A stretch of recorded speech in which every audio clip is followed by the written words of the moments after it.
By the way, I have to redo my intro because I had some audio to that, but my original hosts are no longer here. I didn't redo it once it was just me and Paul. Don't know how to redo it, and I'm not that bright. I am not Mr. AI like you are. Right. Hey, Dave, is this the Sopranos of podcasts? Are we going to talk about? No.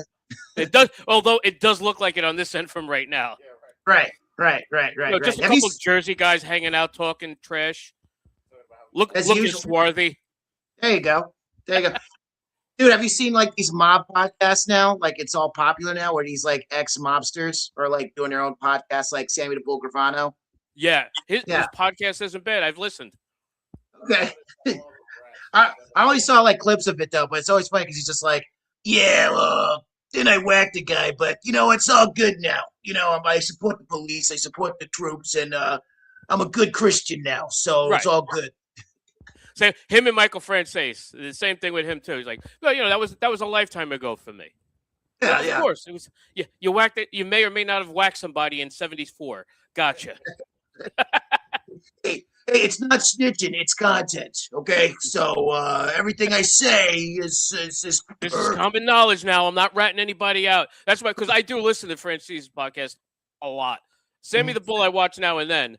But Mike, he goes on and he's like, well, this is, I'm not snitching. This isn't, I'm not telling tales out of school here. But, it's common knowledge what happened here with this situation. I'm like, I did kind of know that, but I guess it makes sense. Like, what's his name? Lilo Brancato. He has his little thing, too. Although, I wish he did more. I liked him. I want to start seeing, like, podcast beefs and podcast wars. Like, the Gambino podcast versus the Bonanno podcast. That actually happened with them too, though. Oh, because they had beef going back to the old days, to like the 70s and 80s, and the two of them, like they were on somebody else's podcast because he had them both on, because he interviewed them separately. He's like, I'd love to have you both on to talk about this. Oh man, PBD. Yeah. So they they need to reboot The Sopranos just so Tony Soprano could complain about that. Like, what do you mean you got these podcasts now? Right. Podcasts. Now we're all going to therapy. Yeah, exactly. Tone, I would invite you to my podcast. Let's talk about our feelings, okay? I didn't like how you made me feel back in 1982 when you made me whack that guy. That was my cousin. I mean, you were supposed to cut me in on this deal, and you didn't cut me in. I'm just saying, what's right is right. What's right is right. Come on. He knew what he was getting into. Yeah. Am I right, chat? So, Todd, what's going on? I know you got a new project. I know you want to get that out of the way first. That way we can talk about that. Then we can talk about a bunch of anything you want. Yeah, let me introduce myself. I'm Todd Montesi. I'm a comedian, content creator from Brooklyn, New York. I've been doing comedy for a long time. I started when I was 17 years old. I know Dave Hodge, my boy over here from the comedy scene. He's actually done a lot of my projects too. He actually is in PN and Friends in a couple of episodes in my web series. And basically we just wrapped up my web series PN and Friends, which is sort of like a black Charlie Brown character dealing with all the crazy stuff going on in life. And now we've kind of transitioned to the next level where we wrapped up the series. We had a whole final 5 episodes that dealt with AI and and all that stuff. And basically now we're transitioning to pitch PN the series itself, where the premise, you want to hear the premise of the show that we're looking at? Yes, definitely. All right. It's about a lovable loser who finds out that not only is he in a simulation, but he's the glitch ruining it. I love it. Yeah. It's already sells. It sells itself, TV, all that stuff. So come on, get it while you can, America. You know what I'm saying? Listen, I know it's your thing, but I think voice that's suited for him. Oh, right. How's he doing? Right. Yeah, he's doing great. David DeVoice, David Voice is he's viral. He went last year, went viral. He went viral over he did a video about remember there was a story about the Central Park pool where people were pooping in Central Park pools? he did a rant about that, and that got like 14 million hits. So he's Was big. that just TikTok or? Yeah, TikTok. He's huge on TikTok now. You got to get him on the show. He's big on I TikTok. do. I would Yeah. love to. I haven't seen him since we did the show that I thought we were wrapping up the PN series way back when Crescenzo came out there with me, and then we had to do another one over Zoom Right. 6 years ago because we were wrapping it up again. Right. Well, the insanity part is if you watch the show from episode 1 to episode 30, it all makes sense, and it all like, even though each episode's like unique in its own like thing, you could just watch by itself. They're all one big continuous. It's my Sopranos. It's my Sopranos. So yeah. But it's a fun show. But no Fade to Black. Exactly. Not yet. Not yet. Not yet. Not yet. But yeah, so like we wrapped up the web series with doing with the AI thing. Like, we had an AI character that called AIPN, and basically it's so PN each episode gets into problem and hijinks. Like right. He's a nice guy. He doesn't curse. He's an honest guy. He works at Costco. He's a stand-up guy in his own dorky, nerdy way, right?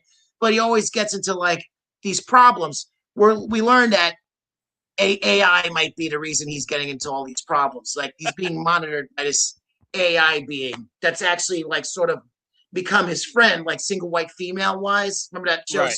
that movie? Oh yeah. So now basically the AI is sort of like taking over his life and stuff, and PN has to deal with that. And not only that, but apparently PN might have been like a clone. He might be a clone of like an evil pharaoh from thousands of years ago that the original AI, shipped away in an alternate universe to not, take over our world and ruin our reality. So PN's, he's the Huckabee, dealing with that. So he's the number 9 chosen one. Right. Or the unchosen Matrix route. He's the number 9 accident. Yes. That's what he is. Yeah. I always find it funny, like it's like the hero's always like, you're the chosen one. You're the I just want to do a story where the hero is like by accident, like, oh yeah, you're not supposed to be here. You're like you're glitch. What are you doing? And then dealing with that's that a true anti-hero too. Right. Such an anti-hero that it's not even a hero. He's just a dork. Yes. Interact with the AI? I can't hear you. What'd you say? Does he actually interact with the AI? Yeah, it does. So it's very experimental. Basically, I took the final 5 episodes. What I did with the web series PN and Friends is like I learned how to filmmake and make TV doing the show, like editing and like storyboarding and like writing and all that stuff. So the final 5 episodes, like I basically learned how to use AI in filmmaking, which is still like a nebulous sort of thing. It's still not like they're still trying to figure out. People still trying to figure out how to use AI. So what I did was I also had AI. I programmed the AI to play the character AIPN and have it sort of interact with like PN and like talk to him. So, and I fed it like the world. I fed it like all the comic booky stuff like in the show to become that character. And basically it would interact, or it would also even write its own stuff too in it. Like, since we shoot it like Curb Your Enthusiasm style, where we have like a tight outline and then like the performers can improvise in it. Like Dave, when we did an episode for David Voice, Dave Hodge played one of David Voice's boys. David Voice is like this crazy guy who's like kind of like George Costanza meets Newman in the show, where he's like a drunkard, alcoholic, annoying guy. He's got a very crazy voice. He talks like this. And basically his cat died and he's going through like a wreck and he's boozing and all that stuff, alienating his friends. That was the episode Dave Hodge, I believe, appeared. You know what I'm saying? So that by the way, and that was his apartment, right? That we did. Yeah. I love his memorabilia. He has, first of all, really cool like sports and like nerdy stuff. But I'm a Steelers fan, and he has all the Steelers replica rings there. I'm like, oh my God, I actually just saw in one of my memories that I have a picture of me with the Steelers Super Bowl ring that he has, the replica ring. I'm like, yes. Right. Yeah, he's like a total like geek when it comes to like sports and pop culture and like comic books. So he's a genius mind when it comes to that. He's hilarious too, obviously, but like his apartment is so surreal. It fits, and like people, it's one of the places that we use as like our sets for it because it's just so uncanny and cartoony. How could you not? You know what I'm saying? Yeah. And I actually bought his book after he told me about his book when we were there that last time. So Oh, which book was that? The one with the people? Oh, the poop book, or he's got a book. So basically, once he got viral, he started making like no, books it to was sell on before the TikTok. viral one. Oh, is that the homeless thing he had? Right, Yes, the Can yes. Man. Oh, Yep. okay, yeah. Cool, What's cool. the name of the book? Let's shout it out. I believe it's the Can Man. I think Yeah, that's I the don't remember. I don't want to say the wrong thing, so right. I Just just hit up remember David. I jumped on and bought it. Yeah, just hit up David Boyce on TikTok. You know, you'll find him and like ask him about his book. But yeah, I believe it's the Can Man. He's also got like a book that makes fun of poop. What he does is on TikTok, his lane is like he makes fun of superheroes and how they poop. So he goes, "Hey, how does Superman poop?" And then he just does like a rant, and that's his thing. So he's made like little comic books for it to like like tchotchkes for it. So yeah, you can check it out. Test that question alone. How does Superman poop, or does he even poop? You might have to translate. I can't hear it. It sounds like. You gotta eat that, Mike. I'm sorry. No, he was just saying he's like you could just do a whole series just on Superman alone with that. Does he poop? How does he poop? Oh yeah, that's what he does. Yeah, it's great. It's genius. You know what I'm saying? So yeah, like I said, you should invite him on your show. He definitely Dude, you gotta hook me up with that. I will. Yeah. That's kind of cool. Your show, like you created your own universe, and yet you created your own God to run it. Did you hear me? Dude, it's like peanuts. I can't hear you. It's like Take the thing off. Yeah, take the thing off. yeah. It's still weird. Talking to the side. Talking to the side, not the front. Oh, talk to the- All right, so I got to look at from the side. Can you Yes. that? It's a little better, but it's still kind of like it's still kind of distorted. Oh. Hold on a second. That should be good there. I have you all the way up. Go ahead. Testing. 1, 2, 1, 2. It's always good when you test after you start the broadcast. Yeah, that's right. Yeah. It's a little hard to hear for him still. So I don't know if you want to like just whisper to Dave Hodge or just pass it, No, mob that's all right. style. Like, If you don't understand him, just point to me and I'll say what he just said. all right, yeah. What do you say? What do you say? Yeah. But you created your own universe, and you created your own God with the AI running stuff, talking to the children. Like you started your own character and your own universe and the God that is in charge of all of it, which is cool. Right. Well, we have a lot of things in it though. Like in the show, it's surmised that PN's in a simulation, but also it's also surmised that like maybe there's something beyond the simulation. Like there's like character Satan in it, who you're thinking like, is this a crazy guy or is this? Is that the one I've met? Yeah. Okay. I think he did. Yeah. Yeah, he All right, played. Yeah. cool.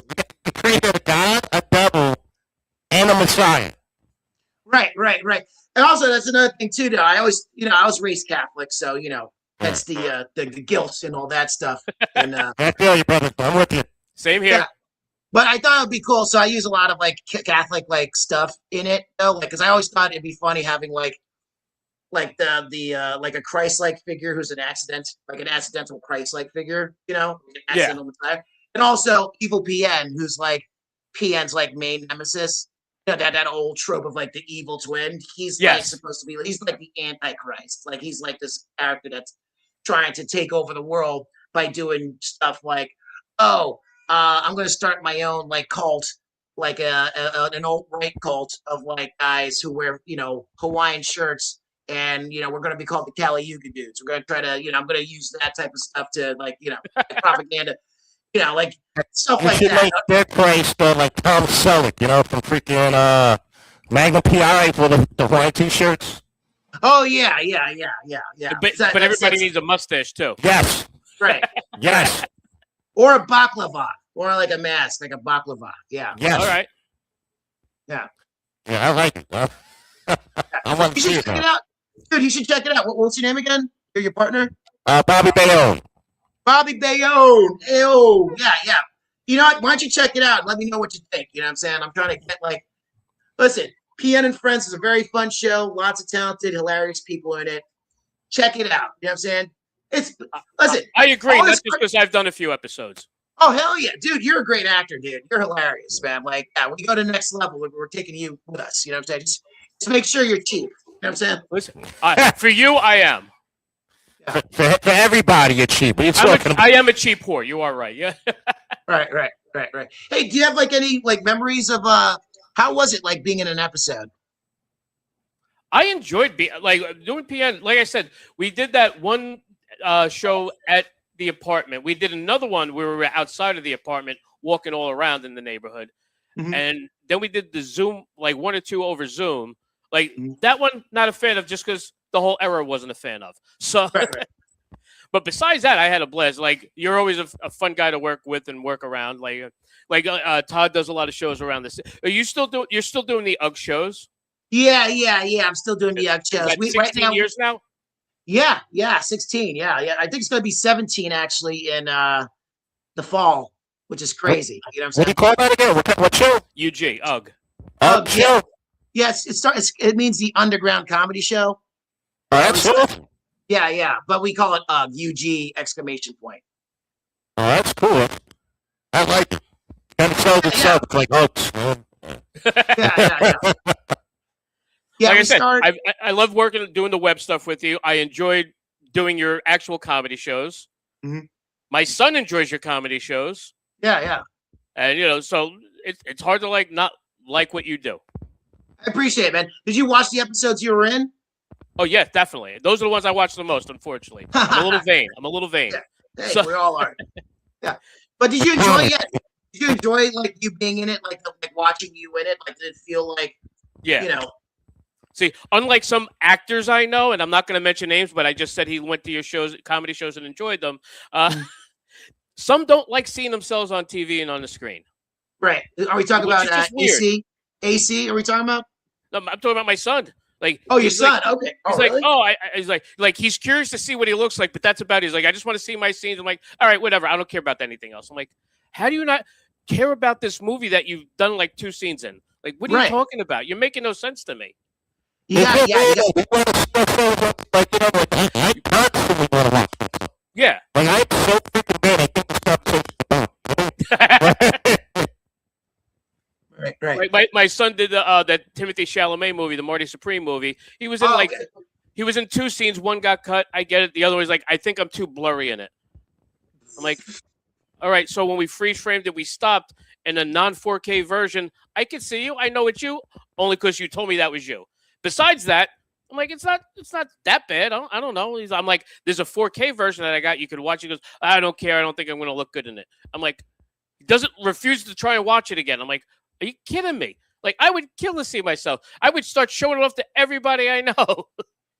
Dude, your son's gonna make it. See, you gotta be an a-hole to make it in the industry.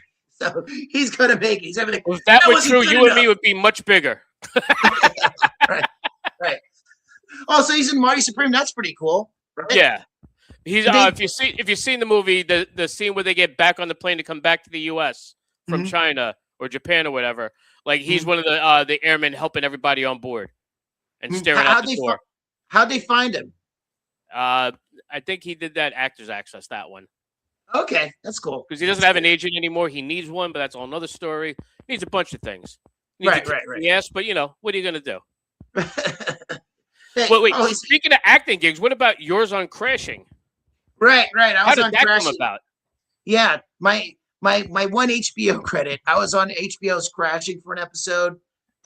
Pete Holmes's sitcom about like being a comic in New York, and I met him when he started doing stand up here. He was doing my shows. I think I was like 19 or something like that. I had a show. I did not know that.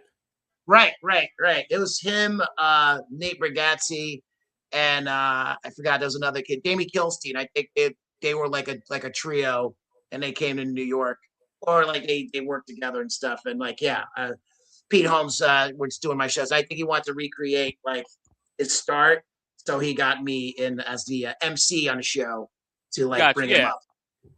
How accurate would you say that show is? How accurate would you say that show is? The accuracy of that show. The accuracy, yeah, it was all right. I think I gotta be honest. I think like it was a little bit like when Pete Holmes like became like, oh look, I'm crashing with Sarah Silverman, even though I'm an open micer. That does not happen. You know what I'm Right. saying? That doesn't happen. And I think there's like a new movie that came out that was similar with like who's I- that guy? Bradley Cooper. Bradley Yeah. Cooper. Yeah, I Right. want to see that. I know Right. it's going to be unrealistic, but I do want to see it. Right. Where it's like, oh, I'm in a divorce, and now I'm getting up in this comedy cellar. That doesn't happen. You know what I'm No, saying? you don't Like, go right up at the cellar. What do you mean? oh, yeah, exactly, right. So, but They it loved was me. It was great. I went right up. How did they say no to me? right. They got to. They can't deny my talent. Right. But it was a good show. It was all right. You know what I'm saying? I think it lasted like 2 or 3 seasons. I wish I was in more episodes. You know, I was just like, oh, great. And then, you know, it didn't happen. But Me whatever. too.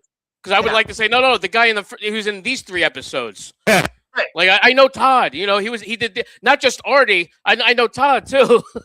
Right. So yeah, it was cool.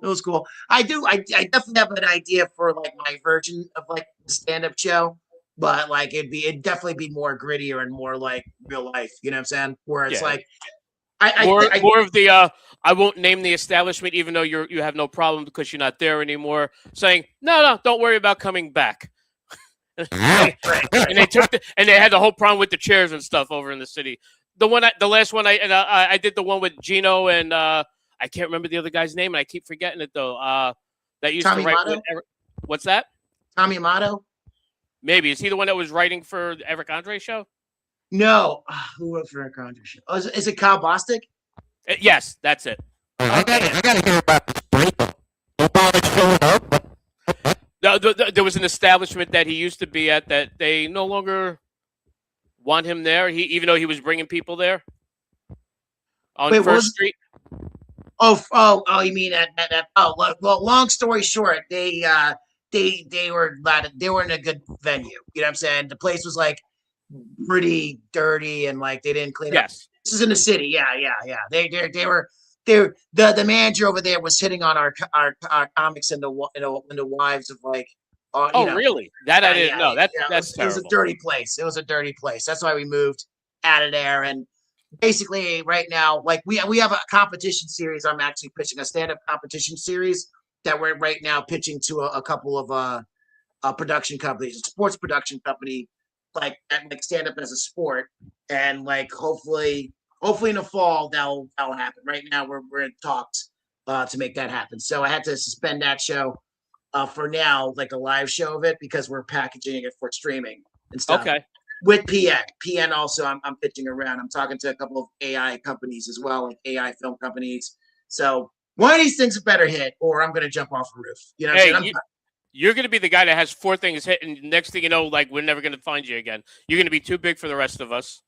Dude, Howard Hughes. That's what I'm gonna do. I'm gonna be the Black Howard Hughes. Yeah, I'm gonna There be you like, go. long nails. You're going to have long you know? nails. I was just going to say the long fingernails.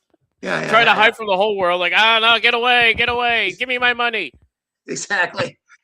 Hanging out with a lot of Mormons. What was it? Get a lot of Mormon women over there. Oh boy, yeah. Bring me my concubine. Exactly. Don't scare me. If you can't hear me, I don't think the rest of America can hear me either. I don't know what's going on with the connection, but we'll figure it out. We got this. Right. Yeah, is there another one over there? Try that one. Right there. Yeah. Good thing we have backups. Yeah. It's Wait, not- what is this? What show is this? Is this the 3rd show or? No. This episode 359. Oh, okay, because I see 3. That's why I was like, No. episode It's not. 3. We've been doing this so long and we're still not good at it. It's great. Except now I have new partners and still like Paul is my IT guy, but he's not here. But even if he was, probably wouldn't be able to fix it because he's like, yeah, I don't know what you did over there. I'm like, yeah, me either. I don't touch any of this stuff, and somehow it's not working the way it did last week. I'm sorry. Wow. Well, that's cool though. 359 shows. That's dope, man. You know what it was is that he's got Bobby Bayonne. He doesn't want to be heard. I hear you. There I you hear go. you now. All right. All I right, hear you so now. hold on. We moved this mic out of the way because most people, we haven't had 6 people in here in a while. So let's just keep it Oh, easier. nice. Is this on Facebook? Facebook Nation? Facebook Live, YouTube. Today is our first Twitch stream. Ooh, Twitch. Yeah, and Kick and Kick, Twitch, our nice, first nice. ones today. So yeah, Nice. and we're streaming on Twitter as well. Nice, nice. Hey guys, if you want to engage or like send your comments, let us know. You know what I'm saying? We're ready to. Do you do that? Oh, Do yeah. you receive comments? I can. So if they comment on the show page, Uncomfortably Funny on Facebook, or on the YouTube page, it'll come up on our StreamYard screen here. But if they post on my personal page where I have it also going, I have to go back to check that, and it's a pain in the ass. But it is what it is. Yeah. Cool. How long have you been doing the show for? Like you said, 5-6 years or something? We're going on 9 years. Nice, dude. Nice. Yeah, it's like for the longest time I was doing it for fun and just not giving a damn. Which is why when things didn't go right, I'm like, whatever. And then you see some other bigger shows where the same problems are still happening. I'm like, I don't feel so bad. Maybe I should try and get monetized. Whole different, whole different problem to have with the show, but it's a fun one to try and have. Right. How's that even work? Like, how do you get monetized? It's a pain in the ass. But the biggest thing is certain number of subscribers, certain number of hours viewed, shit like that, which I'm okay with. But the only problem is I never tried to get the other users. I just never cared. And now I'm like, maybe I should try to get some users. Like, we have 45 subscribers over 9 years, but we had 39 as of January 1st. So I think we're doing a little better. Nice. You know what you should do? Like, do like those streamers, like, smoke crack and talk about how crack is great. That's your lane. Do that. Maybe like People Hunter would love Biden that. talk about the quality of how crack is so much better than coke. Because Right. you find it, you burn it up, you get all the impurities out. Yeah, there you go. Right. You could get Bo Biden as a guest. Talk about how sweet Right. crack is. I would like it, the brother's widow on. She's single, is all I'm saying. Just throwing it out there. Yeah. I'm married. I can't have it, but I'm curious. I just want to know what's going on. Yeah. What are you up to, Yeah. honey? You're not stripping no more? You got the kid? What's going on? Tell me what happened. Right. Jeez. What's going on? Let us know. Yeah. You were stripping, and then you met the president's sons. Tell me a little bit about what happened with your life since. Is it better or worse now? It's probably better. She's probably making like alimony, like not alimony, but like child support, like crazy, right? She wasn't for a while, but thanks to Biden getting elected, she started getting some of it. So, because somehow it became news. So, Yeah, it's crazy. Like he's a crackhead and he knocks up a stripper, which is about right. And then he tries to deny it, like it's not my kid, doesn't want to pay. Now he admits that it's his kid, and his freaking father wants nothing to do with his grandkid. it's crazy. No. Hey, you know what? Doing better than us. Yeah. Still doing it. Yeah, he What? can afford Who, the crack. stripper or the crackhead or both? Yeah. Maybe we should have been Yes, stripper the answer to that crackheads. is yes. Yes. Yeah. Instead of making a web series and making a TV show about the meaning of reality, should have smoked crack, should have been a stripper. See? The real crack whores of the East Side. Right. I would watch that just to see if I knew anyone. Right. It's like, do you remember like the first season of Cops? Yes. So we both have friends that are police officers. One of them, they did a couple of episodes in Jersey City where we happen to know some people that are cops. And I remember specifically watching going, wow, I know that guy that's getting arrested. And then another, like a couple episodes later, like, no, I know the guy that's doing the arresting of the other guy that I know. It was just way too much for me. I'm like, I can't watch this show no more.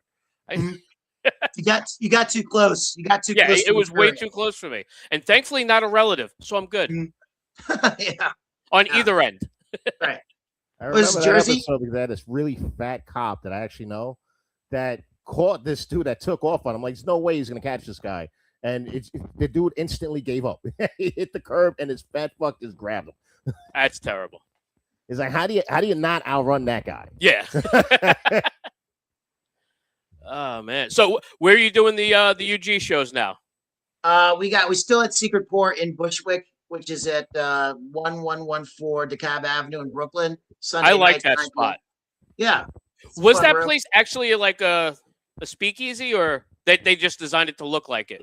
They designed it to look like it. So that this performance space, you have to push a door, Yeah. and then it opens up. Yeah.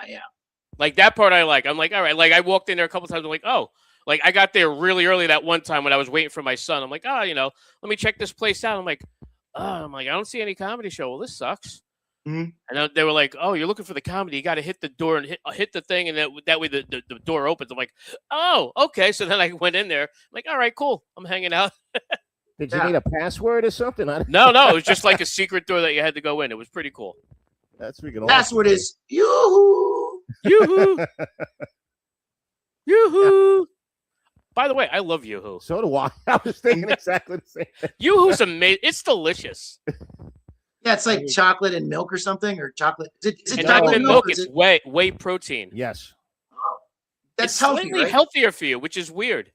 Wow. Is it though? I don't know. I'm like, oh, like maybe. Well, no. See, the weird thing for me is at one point when I was not drinking, just because I was like, I took some time off. I'm like, listen, I've been drinking way too much. Let me just slow down. I'm like, and I went Mhm. on a Yoo-hoo kick, which Mhm. would get me buzzed because all the chocolate and the sugar high. So Yeah. I was like, Yeah. oh. I had the one girl that worked at the hot dog place by me. She's like, "You're back at Patricia's." I'm like, "Oh, you're back for another Yoo-hoo and a hot dog?" I'm like, "These Yoo-hoos are addictive. I don't know." Mhm. You have a Yoo-hoo and a hot dog, you're doing good in life, and you have a couple of extra Yoo-hoos, you're feeling good. Brother, yeah. you just started something, man. They got you put that in rehab. Yeah. Like here you go. Oh, you want to drink? No, get some Yoo-hoo. Yes. You wean them off. Wean them off that. Yes. It's like methadone. Or like fentanyl to get rid of the heroin problem. Then you got to figure out the fentanyl problem. Yeah, but then you have a diabetes problem with all the you. I got that, so I'm good. I'm already there. It's not a problem anymore. I'm enjoying it. Yeah, get some bitter melon tea or bitter melon pills or something like that. I think bitter melon's good for diabetes or something. Is it? Yeah, or you have I blood have to sugar or look into something. that. Yeah. I just learned something. I like that. Mhm. Oh man. So what else is going on with you? What else you got going on besides the two obvious things you mentioned? At East Point, we're at East Point now. We have a show called Ugg OG Show. So while we're pitching the competition show we were doing on Tuesday nights, we're doing like a throwback of like our early Ugg shows, and we're at Okay. East Point at East Village at 25 Avenue B, 8:30 p.m. Yeah, it's a pretty fun show. You got the The same venue's- DJ? Yeah, Rich James. Yeah, Rich is my DJ. He's there. You know what I'm saying? We got him back, so it's pretty good. Nice. Yeah. I like it. He was cool. Yeah. You gotta hit me up, man. You gotta do my. Are you still doing gigs out there? Here and there, not too much, but I'll definitely hit you up to go back out there. You know that. Yeah, definitely, man. Hit me up, man. Yeah, I like told I you that said, last show I did with Gino when I was over there. I was literally leaving at like 6 a.m. to go on vacation with the wife. That's dedication, my friend. Well, I'm like, yeah, but I got to go see Todd. He asked me to come into the city. You're like, you actually posted something. Hey, we need another comic too. I'm like, I'm available tonight. I'm like, I don't have anything to do till the morning. She's like, you're really going to New York right now, even though we Right. were leaving at a Brooklyn terminal port. right. Yeah, it's comedy. I got to go. Yeah. Got to do it sometimes. It's like And it being a was weird superhero. because- Yes. Well, so it was weird because that show, I did a bit that threw Gino off, but it was right in his wheelhouse because he was saying some awful things, as per Gino. Yeah, of course. Right. And he said something. He's like, like Auschwitz. I'm like, Gino, you want to talk about Auschwitz? I'm like, have you seen the Yelp reviews? And he goes, "What?" Which we've done on this podcast before, like years ago. I'm like, oh, by the way, you got to see and if you get a chance, people are stupid. There's people writing bad Yelp reviews that are on the tour at Auschwitz Museum. Mhm. If you're upset, they treated me inhumanely here on this tour. I'm like, are you fucking kidding me? Yeah. Who Yeah. would have I want thought, my. right? I want a refund. I want my money back in Auschwitz. What? Yeah, 1 star. I'm like, are you? What is wrong with you people? Right. But like Oh, my, yeah. my favorite thing, if I'm going to review something on there, if I'm going to do fucked up Yelp reviews, we had for a while we would do every couple of weeks. We do either a porn theater or a porn video store, Mhm. just to see. You also find out what people go there to do besides that. Right. What do you just walk around for black light? Like how does that No. work? So they when you go on, people go and they write their reviews like, oh, they had a good selection of the videos and the toys, and also I met some nice people in the back room. And that's just code for I don't want to know, but good for you for finding that out and having a good time there. Right. And people are Wait. like, oh yeah, I went there, but if you go there when this guy's there, he's a creep. You don't want to be there when he's there. Go when the other one's there. I'm like, just catching up on the weirdness of it is awesome. Right, The right. hilarity of just people being weirdos is so much fun. Are there still porn theaters? Not like there used to be, but yeah, I remember walking into my first, Jack Shack. Well, it wasn't a Jack Shack. It was a porn store, right? Right. But at the time, I didn't know there was so many different categories of porn. And I went to the wrong one. It was like, these chicks just dumping on, taking dumps on guys. And I'm like, and I keep turning. I'm like, why is this all? I didn't realize I was in the shit section. I didn't know they had sections like that. I really did. I'm like, what the hell's going on? Well, when they say German and And it was Swedish, you're halfway there. Brother, you couldn't Right, believe right. how big that section was, by the way. Apparently, Was it it near was a like a number one bathroom? spot. Does it need a bathroom? You would hope. Right. You know what? I got to be honest. I wasn't looking for the bath. I was actually starting looking for the exit. I'm like, nah, this ain't my type of spot. Yeah. I was like, I was looking for anal, but not that kind of way. Yeah. No. Not that anal. Like, oof, Imagine, trying to go in, you're not just, out. imagine you're the stock boy. You're just like, all right, the shit section, dump dumpster. Okay. Oh, yep, anal. Really put that down there. Wait, is this the right set? Wait, hold on. Well, let me specify this subgenre of anal. We have to go here. I wonder if they Right. use like a Dewey Decimal System, of porn. You know what I mean? Go in there, get file cards and shit. Yeah. before- I The think it'll work. Dewey anal beat system, basically. Oh man. So besides voice, who else you been working with a lot? I work with Anthony Crescenzo. He's been in a couple episodes. He's a character. Yeah, he is. Uh, He has you two know, kids now. wow, 2 already? Yeah. Yeah. Wife Oh, just I had the mean, second kid. Like Wow. couple wow, weeks ago. wow. Yeah, he's not playing Wow. around. He's gonna repopulate the planet. Right. Wait, is he? What are they like? Both boys or girls or a mix? I think it's one of each. Yeah. Oh wow. Do you know their names? You're lucky I remember the wife's name sometimes. She was actually in an episode too. Was she? Yeah, with Anthony Crescenzo. Yeah, All right, that's good. Oh, that's awesome. yeah. She's sweet. She's really sweet. Mhm. She's like, Yeah. I don't think she's a fan of some of the stuff that he puts her through. Like, no, you got to come to this show, and she's sitting there like, why am I here? Like, I know That's one show that he was running in Newark. There happened to be some violence, and so somebody got stomped out, and she's like, why would you bring me here? Like, what are you doing? I'm like, When you say stomped out, are you talking about on stage or outside? no. There was somebody in the audience didn't like an impression that somebody did, and like, oh yeah, come off stage, well, I'm gonna kick your ass. He's like, dude, we're telling jokes, relax. Right. He got off. He went to go walk upstairs to get pizza at this place. They grabbed him to the side, like, oh, what the fuck? And one of the other comics went to break it up, and 5 dudes jumped on him and kicked his ass. It's Jersey, right? Yeah. Oh boy. Well, that's Remind me Newark. not to do Anthony. Remember not to do Anthony Crescenzo's shows anytime soon. Well, that was the only bad one that I would not recommend. He had other shows that weren't bad. Right? One- Did he have a Did he have a show near like Yankee Stadium or something? No, that was Jonathan Swift. He used to help him promote that little spot, though. Okay. Did you ever meet Swift or no? I don't think so. His name was Jonathan Swift, like the Yeah. the author guy. The Yeah, satirist? he's from Middletown, New York. Okay. All right. And All right. like I think he's still trying to do some stuff up that way, but he used to own a spot in the Bronx, like right by Oh. High Point. So a High Bridge, I mean. And Right. Anthony's like, "Oh, you going over there?" I'm like, "Yeah, I don't mind going there." Like it was not the easiest of rooms, Mhm. but if you went out there and you did your thing, they didn't care. If you were funny, nobody cared. Right. Oh, that's Was it awesome. far for you though? Because like the Bronx still from Jersey. Was that like pretty far? It's like going. It was literally like a half mile from Yankee Stadium. So I've made that Okay. trek before. Did you drive or did you take? Oh, I drove. Yeah. And I'm all about the subway. If I'm in the city, I'm in the subway, man.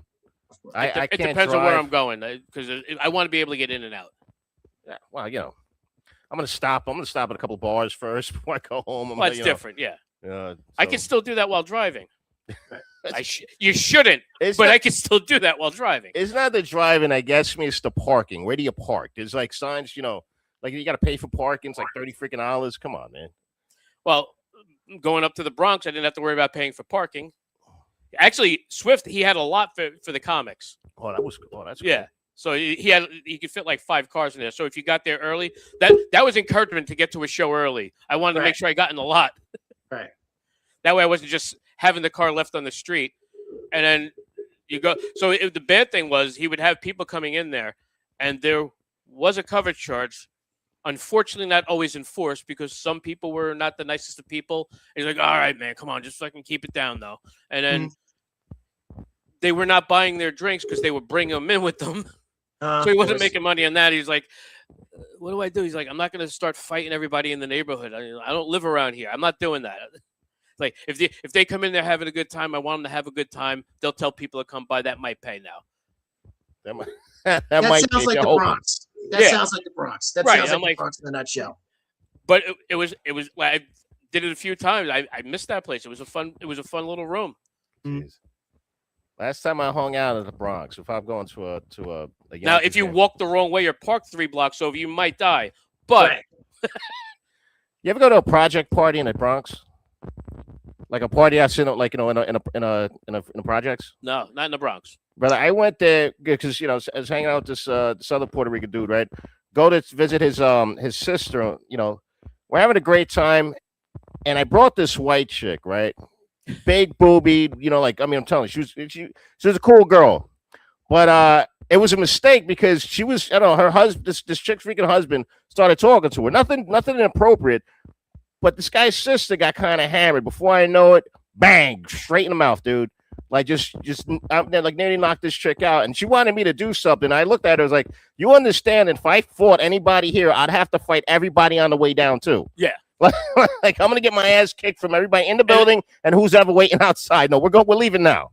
And it was the girl that hit her. You can't hit her. No, so I was gonna beat up her man. Nah, hell out of here, man. It would have been like 1 on 100.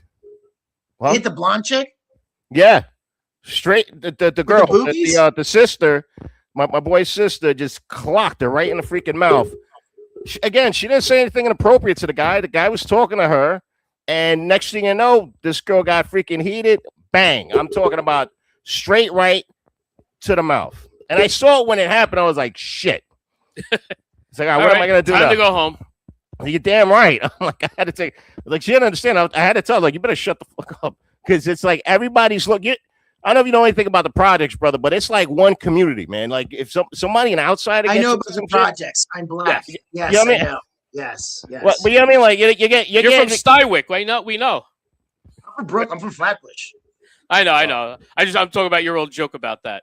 Oh yeah.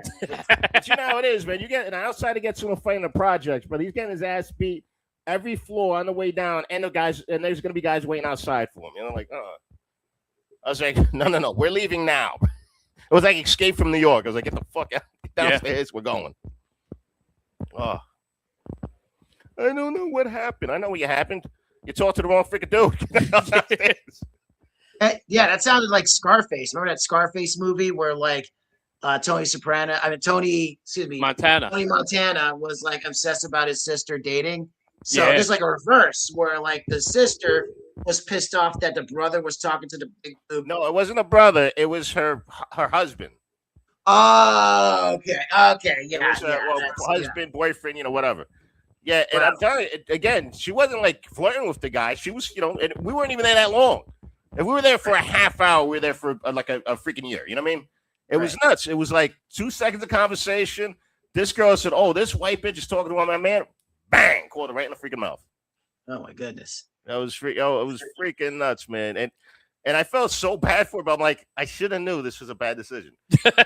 Because she's from like Michigan, you know what I mean? Like she's not prepared for this shit. Yeah. It's not like not Detroit either. Like I'm talking about. So what? Were you dating her or something? Or she was a co-worker, and we used to mess around back in the day. This is, man, brother, we're talking about over 20 years ago. She stopped messing around with you after that? No, actually, no, she did. No, she eventually moved back to Carrie. If you're listening, shout out. She ended up moving back to Michigan. Okay, so that didn't mess up your hookup. Okay, I thought I was gonna be like, no, they didn't even mess up my night. I'm gonna be honest. Like, yeah, she was a little weird, because she had like a busted lip, but we made it work. It's extra lube. Yeah, the tears helped too. I guess. Yeah.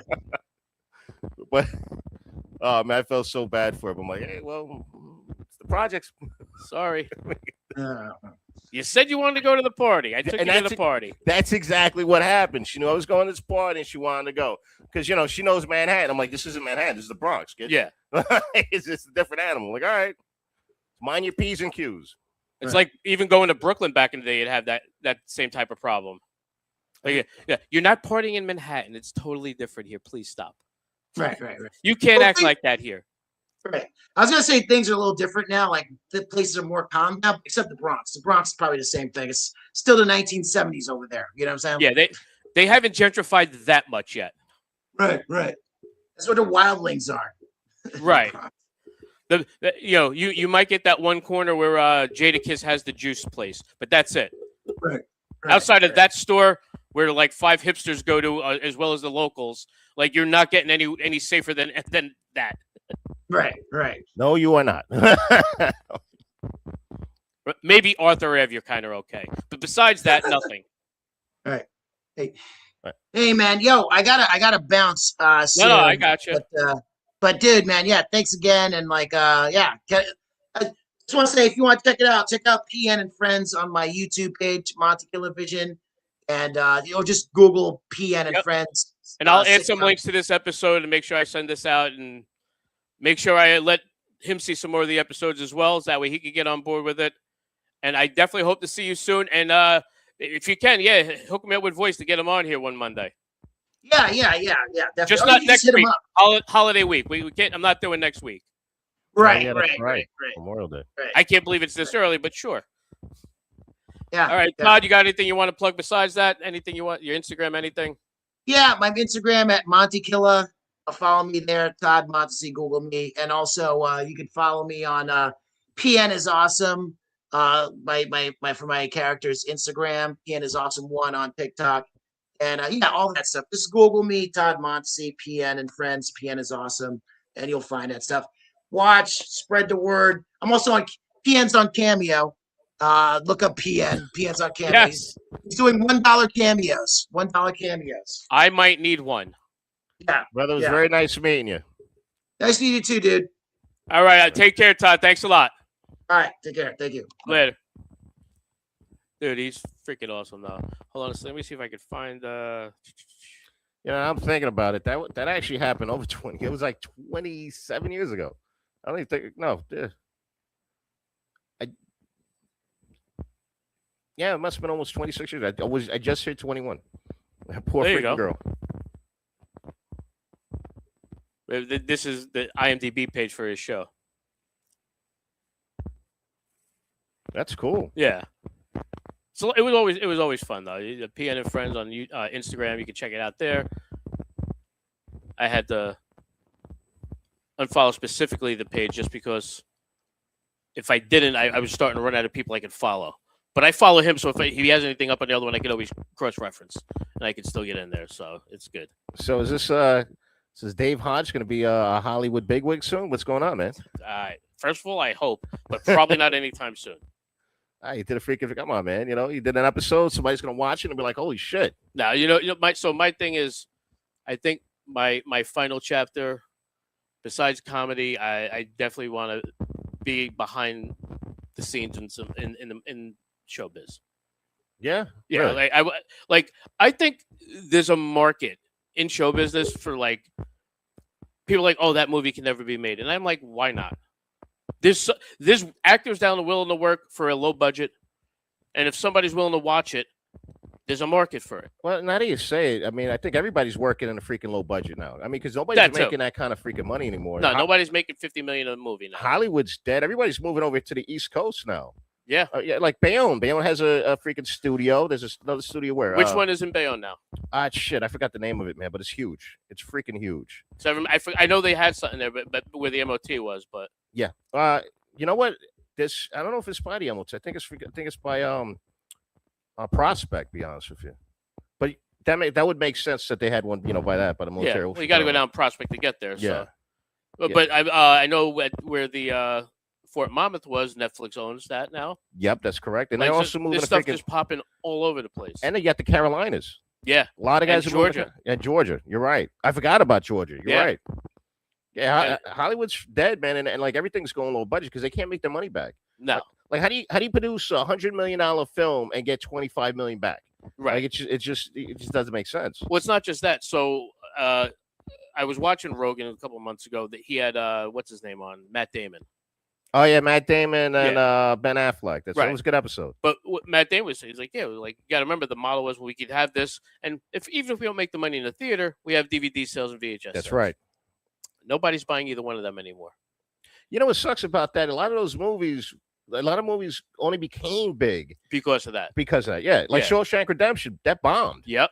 but it's a huge classic now. Everybody freaking loves it. And I am a fan of those type of movies anyway. Like you give me a good cult classic, I'm all over it.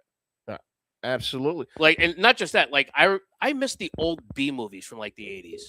You remember them where it was like the classic. Like I know you're a little younger, but still, like I think as a guy, we generally navigate towards laughing and titties. Yes. And if you want to throw a little horror in, Yes. even better. The 80s were filled with nothing but movies just like that. Oh, yeah. It was horror collections where they had a weird twist that you can laugh at and have a good time, and gratuitous nudity. What was that movie? Summer Camp or whatever. Sleepaway Camp. Sleepaway Camp. That's right. So the lead character in that from Bayonne lives on 4th Street. Grew up with my dad. They grew up like best friends. Paulie. My baby's mother loved that movie back in the day. I did love too.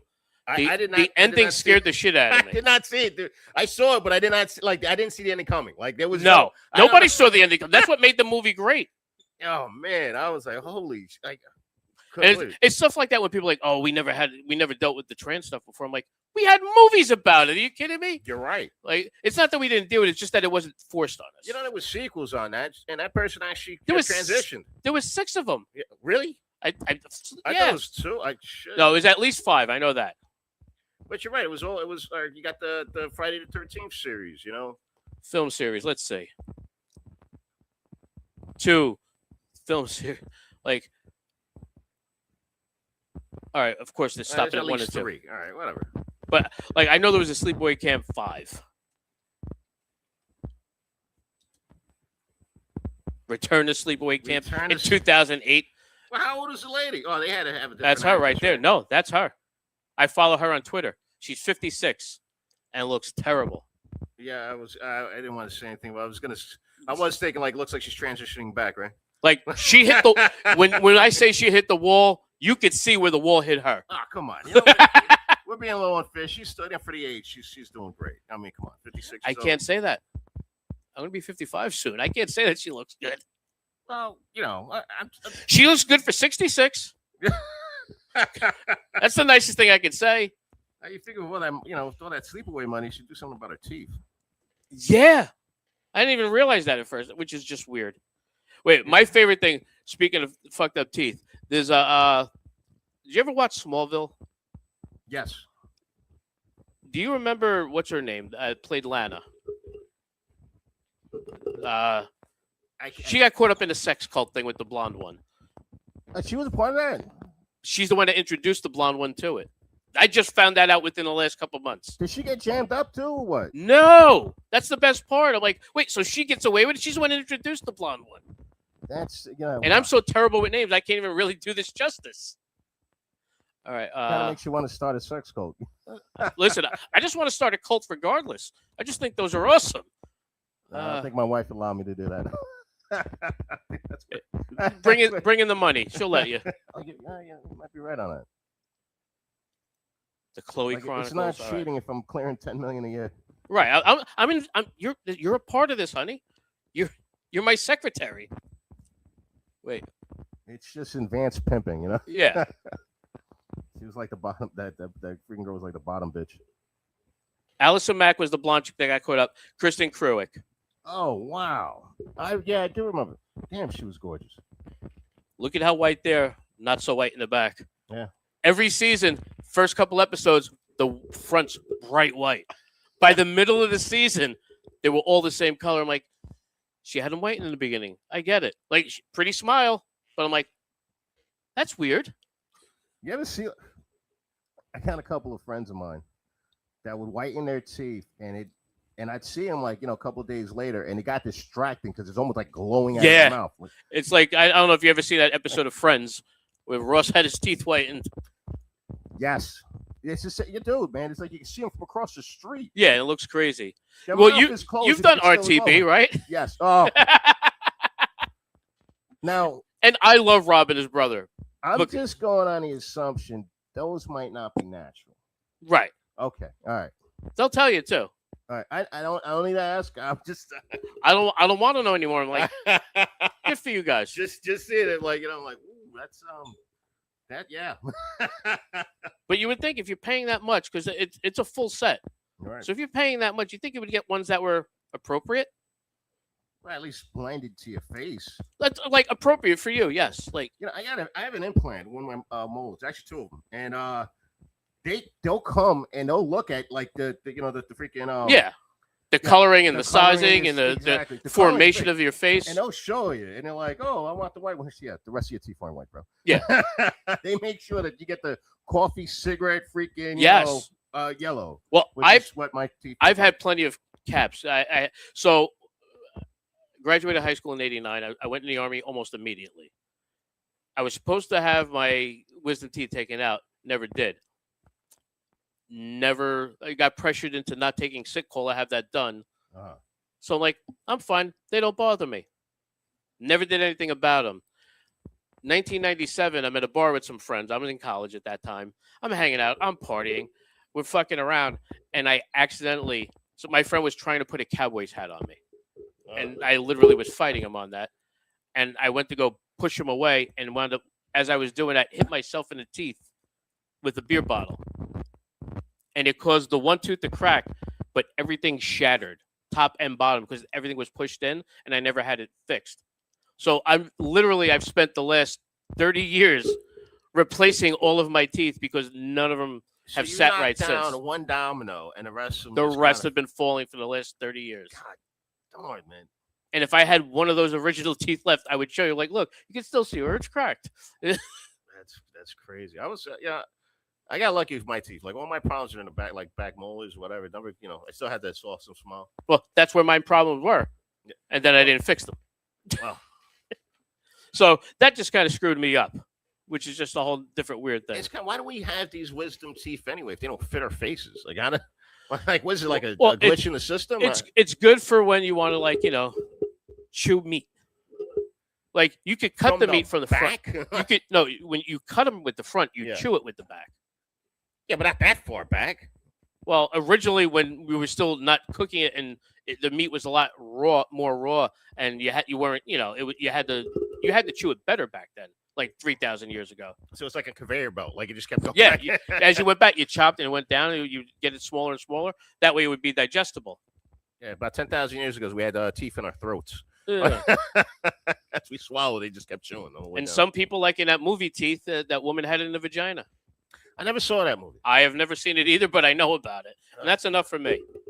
That- Just knowing that she has teeth in her vagina is enough for me to go, no, I'm good. I wonder if the creators of Thief Throat ever get pissed off because that sounds like right, like it's a It's freaking almost catch. copyright infringement. Yes. Right. I mean, it just isn't reverse. And if you guys out there don't know Deep Throat, right, it's an old 1970s porno where apparently the woman's clitoris was in the back of her throat. That's why it's called Deep Throat. And the only way she could get off is if you could shove your slung all the way down there. It won plenty awards. She looks good on Twitter. Oh, she looked great on Twitter. Oh. Yeah. That's why I'm like, I know because I follow. That's I'm that weirdo. If you wonder what we're looking at, it's the picture. Felicia of the, Rose from Sleepaway Camp. Sleepaway Camp. Maybe that last picture was just a bad picture. I mean, It's a terrible picture. I agree, but still, it's like, whoa, what the hell's going on here? You can't trick me like that. Is all I'm saying. It's like when a trans woman tricks you. It's just not fair, right? I think we can agree on that one. You know what, man? I don't know. Like, that's got to be like some serious to be tricked. Like, I mean, that has to be some great work done.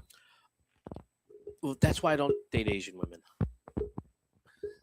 Good. No, think about it. I don't know if it The boys and the counts girls if aren't that far apart. it's very similar body types, and some I'll give you that. They both have straight black hair. So, what are you saying? Lady Boys ain't for Dave Hodge? It's not my thing. No, with the money. No, but I'm like, no. Because you can't trust an Asian. They will find a way to say, no, I got you, and it's like, Dave, my career just started. I'm not getting canceled though. I know. I'm just saying. I do not agree with these statements. I'm not saying you have to agree with. I'm just saying, like, I don't trust them personally. That makes it worse. No, like I've had a few come up to me. I'm like, no, because then you get closer. It's like, no. Why do you have that thing around your Adam's apple? Oh, because it's an Adam's apple and it's not supposed to be there. Well, you know what? You did some time overseas, so I guess that was in New York. That never mind overseas. Oh man, I've done time overseas. That's just different. At least there, they'll tell you go to this one. that's true. I guess When you're here, you go see this show. Okay, because when you go to see the show overseas, you know what you're getting into. You're gonna see a show. You know, it's funny, man. People don't know this. Like, 'cause I just found out recently myself. You don't mess with the lady boys in Thailand because those guys know how to fight. Oh yeah, And I've heard that. Yo, and dude, they're a community. They'll Yeah. come at, like if you see some like Western freaking tourists, start something, man, they will whip that ass. It's no doubt, bro. And it's crazy to watch those videos. Like this was not a casual thing. They definitely been training. I've never seen that kick so long. Speaking of, a couple years ago, we watched a video where this Scottish MMA guy was over there. Not somebody known. It was just some like weird dude. He's like, come on, you're a lady boy. Let's fuck lady boy. Come on. And he was like literally taunting her, and he was like trying to like smack her around. I'm like, what the fuck am I watching? Like this is almost like torture right here. It was almost torture porn. I'm like, oh, and then they started fighting each other. He's like, oh, you're gonna bring your friends over. We'll all wrestle together. I'm like, yeah, I can't watch this thing anymore. This is just too much. I bet you got stomped out. No, they had a good time like smacking each other around, and Oh wait, that was like what they're into. yeah, which makes it slightly worse. I think. I don't know. I don't know, man. I go anywhere outside the country, man. I'm minding my P's and Q's. Yeah, no.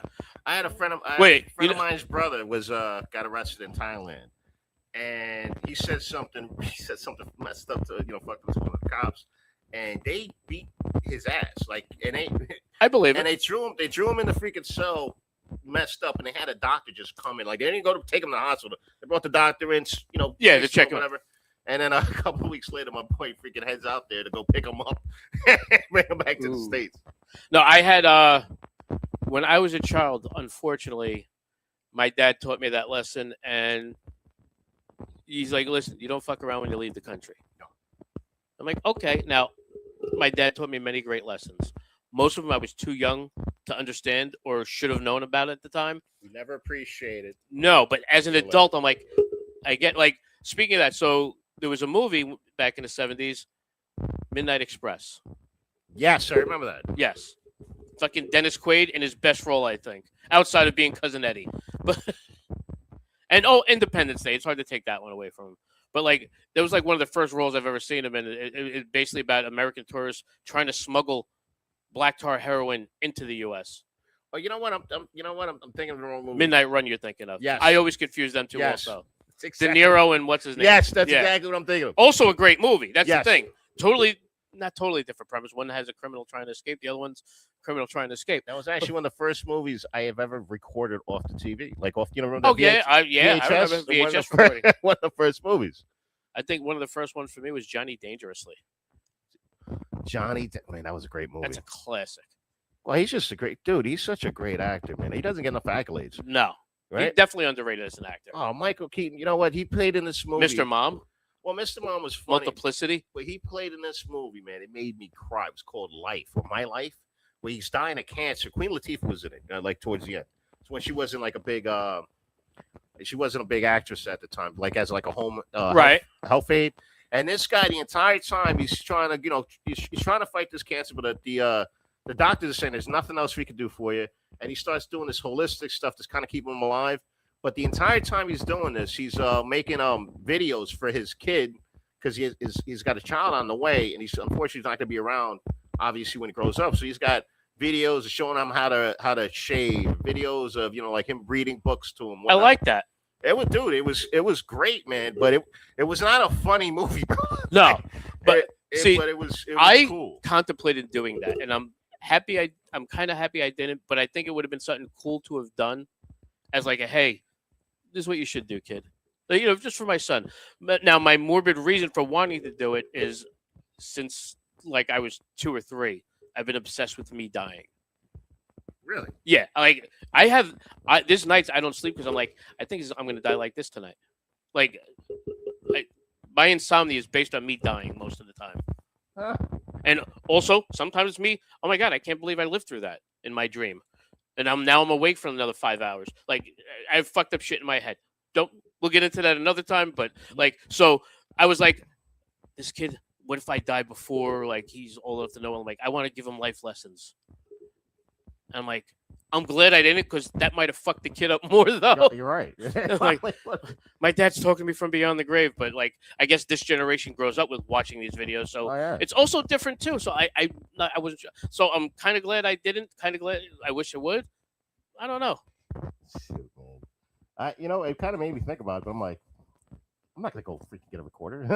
Right, but that's the but like I thought about. I'm like, damn, then I gotta sit and I'm like, do I be serious? Am I gonna be happy? How am I gonna be happy knowing I'm dead when he sees this? You got to see this movie now. It's freaking. I know. I'm looking for it. And I can't freaking Dude, find this it. is 100 years ago. This is like maybe early 90s. My life, you saw it right there. Oh yeah, 93. Bob Jones.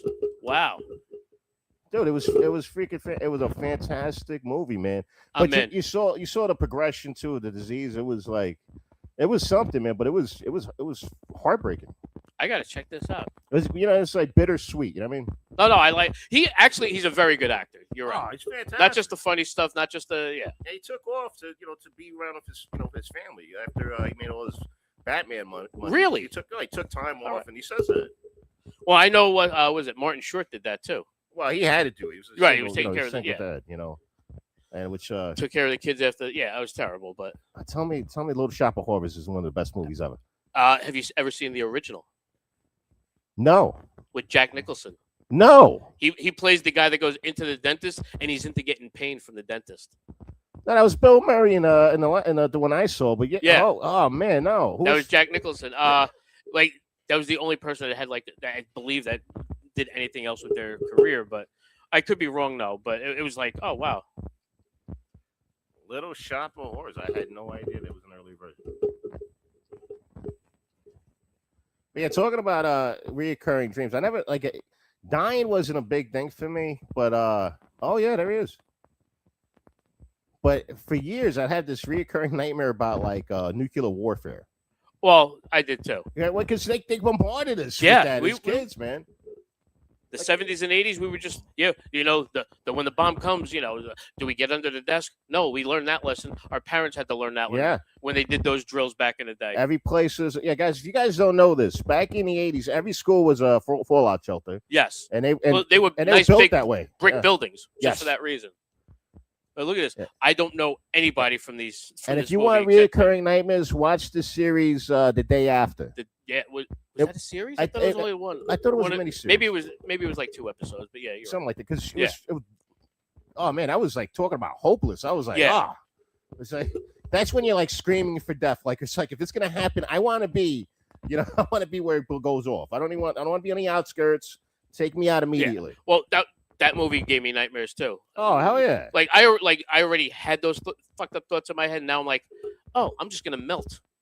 Yeah, dude, man. I had dreams of just melting This is how. in the middle of the winter, which is not normal. If you guys can't see this, it's from They can't see the 19 screen, which is It's from 1983. All right, and I was 4 years old, and I still think about it.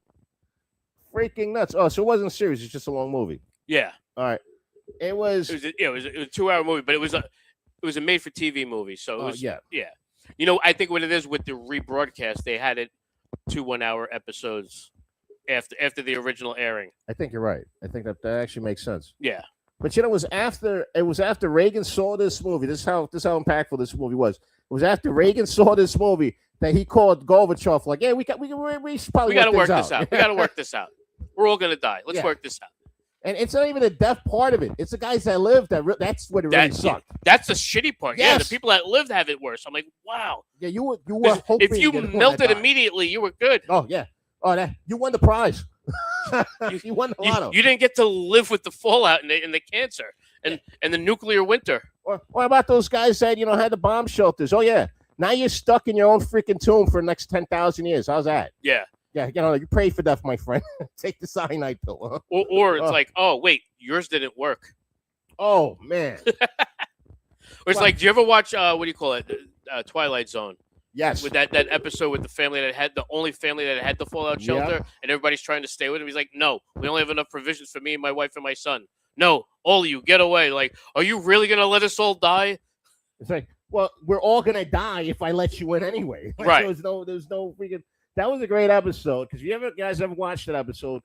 I'm gonna spoil it. It's only been around for 60 freaking years. That's your fault. They end the episode as Every New Year's it's on. You'll see it. Yeah, they end the episode where it was just a false alarm, Yeah. and now everybody wants to kiss and make up. That freaking guy's like, yeah, go screw yourself, my friend. They were ready to kill each other Yes. the whole time. They were like literally on the way to kill each other. It wasn't a figurative thing. It was literally gonna kill each other. Freaking nuts, man. And that's how it would be. That's 100% how it would be. Like, so when Sci-Fi started doing the New Year's Day marathons, or they do now it's a New Year's Eve, a New Year's weekend marathon that they do. When they started, they used to show 12 episodes, 20 episodes, and then one year, it was like 7 years ago, I think it was. They just started. They did from episode 1 all the way through. Yes. And now they're including the new ones with what's his name that was on CBS Plus. That's no longer a thing. From Key and Peele. Jordan Peele, yeah. That the dozen episodes he did are included in the marathon now. Have you ever seen anybody blow up that big after a skit show? No, but you know what helped them blow up?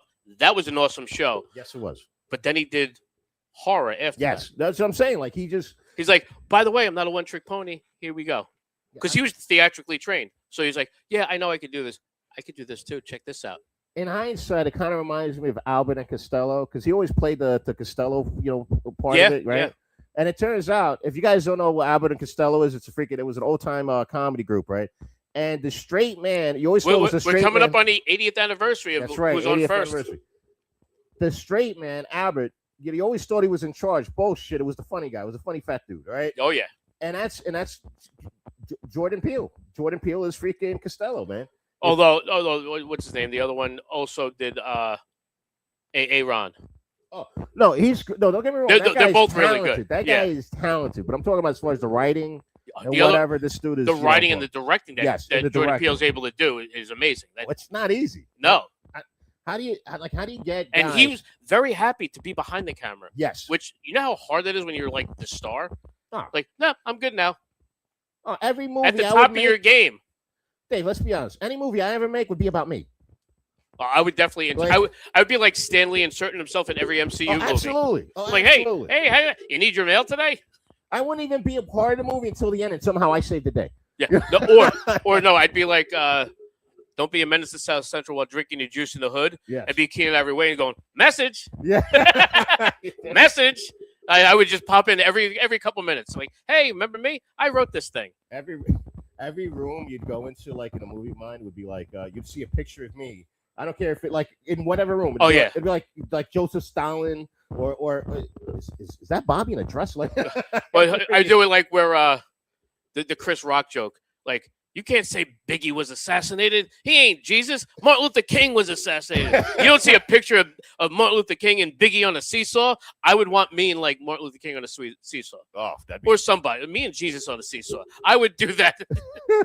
Just insert that in a weird movie, like, a weird little Easter egg in the back, which, by the way, I never heard of the term Easter egg till my son introduced me to it. Why didn't it exist back in the day? There was I no know, it was like- Easter eggs back then. They were there, but we just never knew. Like, oh, did you see that thing? Yeah, I think that's a Marvel original right there, right? Yeah, they snuck this in. I'm like, okay. No, it was before Marvel, but Well, I'm Yeah. thinking Easter eggs in the back, like the end of the freaking like the post credits. post-credit scenes. Well, I don't agree Yeah, with you're that right, either. you're You know who did that first? That I can remember in 1994, Clerks. you know what? How about Cannonball Run? Because they show the bleepers at The the end. bloopers at the The end. bloopers, yeah. First of all, have you ever seen Did I the say making? bleepers? You ever see the Making a Cannonball Run? Any like videos on that? No. I recommend it. They were drunk and having a good time for the month that they filmed that. They took the, Everybody. they took the biggest freaking, like the funnest guys in Hollywood, and just threw them in a freaking movie. Yeah, About and the Jackie funnest- Chan, And Jackie who didn't Chan. speak English at the time. Oh, but that made him even more fun. Yes, he's up there just doing drop kick and He just was like kicking the, the he was air. like the Asian kid from freaking 16 Candles. They loved this dude. But he was funnier. But way That's a funny. tough call. Oh yeah, no, But only one of them won an Oscar. that's true. So it's a real. I don't know which one I'd rather be. I think I'd still rather be Jackie Chan because people remember his name. I Yeah. still can't remember Young Wei Koo or whatever his name Yeah, is. I can't remember him either. I can't. But he was fantastic. That one wasn't his only movie either. He was in a No, couple things. that's what I said. He just won the Yeah. Oscar like 5 years ago Wait, for wait. Everything Everywhere All at Once. I thought that was the kid from. Yeah, that's him. No. Oh no, you're right. No, that's the guy from Indiana Jones. The yeah, Temple- yeah. Temple of Young, Doom. short round. Yeah, you're right. You're right. I take that back. Yeah, shit. I'd still rather be short round. No, yeah. Or no, I'd rather be Jackie Chan than That's short round. totally Jackie Chan, man. You kidding me? He owns all of freaking Hong Kong right now. Yeah. Well, actually, I don't know. Can you own anything? in You Hong can't Kong own anything anymore? in China, but yeah, I no. don't know how that thing's working. I don't know. It's not a shot. It's not a shot. Right? Made in Taiwan. Man, when I this won't be this won't. That's something you don't see anymore. Made in Taiwan. No, I don't. Remember that was like I've been thinking about this for like a couple months now. I don't think they're allowed anymore. I don't know. Like it's like that's an ongoing beef over there. You know. That's a huge beef over Yeah. there. And I'm like, I wonder if that's why you don't see Made in Taiwan anymore. It might be. It might be. It's like if I see one more shirt just made in Taiwan, I'm pressing the button. You know. Now you see all of like these shirts are made in Vietnam, which is just weird. Well, you know what's funny? If you guys don't know this about Vietnam, they love Americans. They do still. They don't hold a grudge, which is insane. But they don't hold a grudge the whole freaking war. Matter of fact, the interconnecting tunnels, the Viet Cong, Yeah. that's it. They'll show you. It's part of like the museum. They made it into like a museum, a freaking whatever. Like you could go in there and you see it through the glass. Like, oh look, this is how we popped in and shot your grandfather in the back. You know.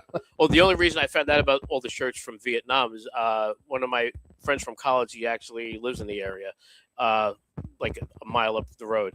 His dad was in Vietnam and bought the mom bought a bunch Now, of when shirts you say he was in Vietnam, like during the war, during the war. Yes, because like I know, No. I know my buddy's father No, was at Vietnam like a couple weeks ago. Right.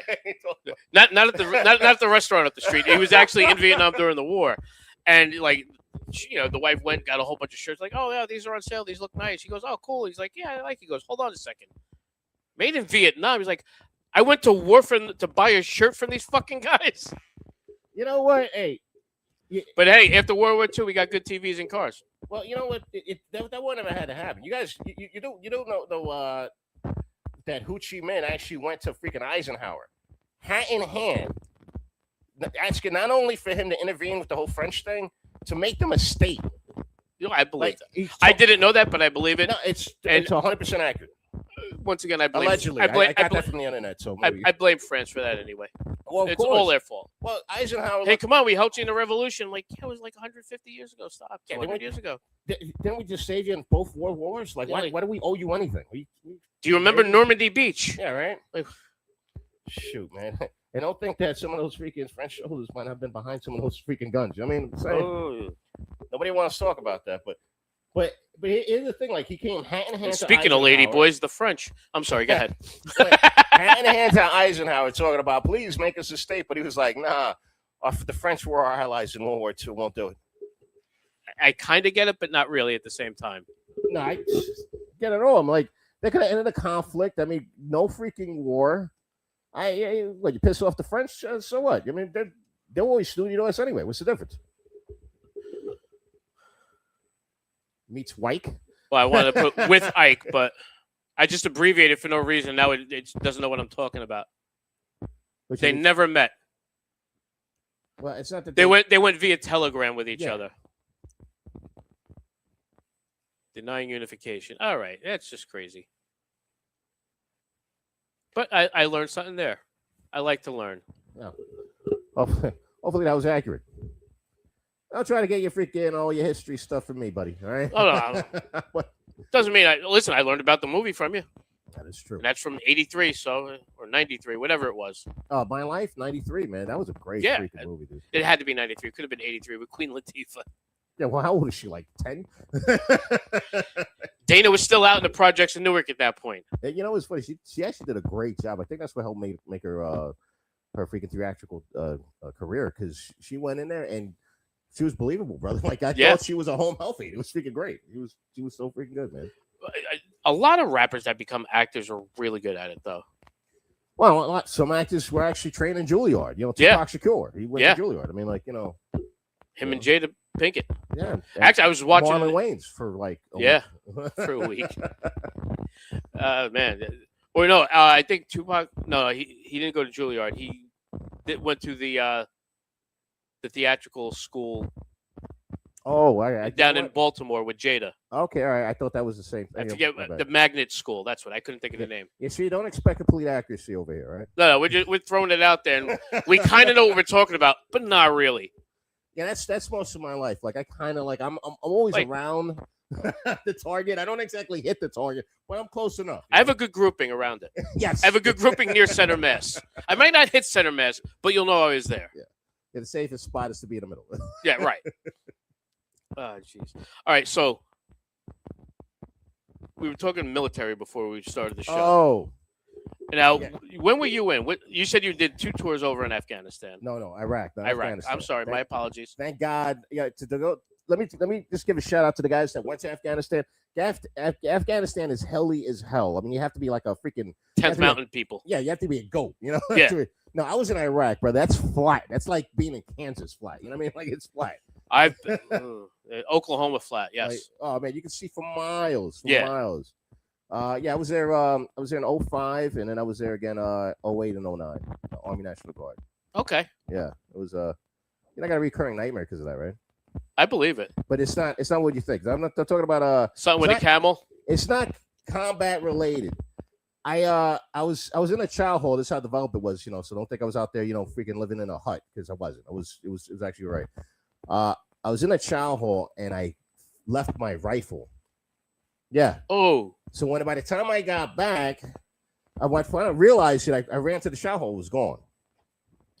So I'm freaking out, man, because you guys don't know it's a huge deal. Like they got to shut down a compound. Oh yeah. It becomes a thing. I'll be lucky if I don't end up in like, you know, military jail in the brig. In the brig. And I'm about to go to my first sergeant just to confess, like, you know, I lost. But before I did, I was like, all right, let me chain of command. Let me talk to my section sergeant, the guy that I actually work for. And I knock on his door. I'm like, hey, I said, Sarge, I lost my gun. He's like, you lost it? And I told him, I was like, yeah, I checked where it was, went to chow hall, whatever. He's like, oh, well, yeah, I'm just gonna let you know, I'm going to top right now. If you don't know what top is, that's the first sergeant. And I'm just gonna confess. And he's like, all right, you know what? I'm gonna come with you. Just 1 second. Comes out, hands me my rifle. He's like, don't you ever do that again. Yes. I swear to you, it's been 20 years. It's been over 20 years. I still think about it. I believe that. I mean, I'm telling, like every 3 months, like every quarter. Like, I can't, like with that type of drilled in training, I can't believe that I still leave anything behind anywhere. Yeah. Like, because I do. Like, I am one of the most forgetful people, and it's baffling sometimes when I'm like, yeah, I was trained not to worry about that stuff. Like, you make sure you take everything with you. You police your area. You take your stuff. Yeah. Secure your proper belongings. Brother,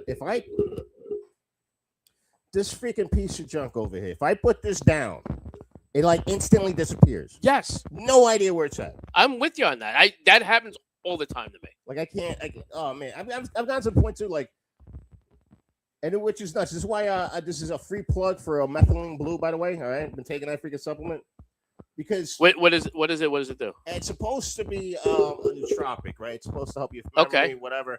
I'm taking it as like a prophylactic for Alzheimer's, because every male in my father's side of the family has Alzheimer's. And where do you get that? Is that over the counter or prescription?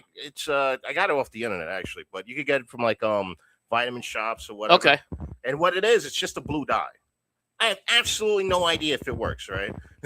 Like, this is basically... It's like Soylent Green. It's Soylent Green. It's basically blind faith. I'm like, all I know is that when I pee, it's like I pee fucking blue ink.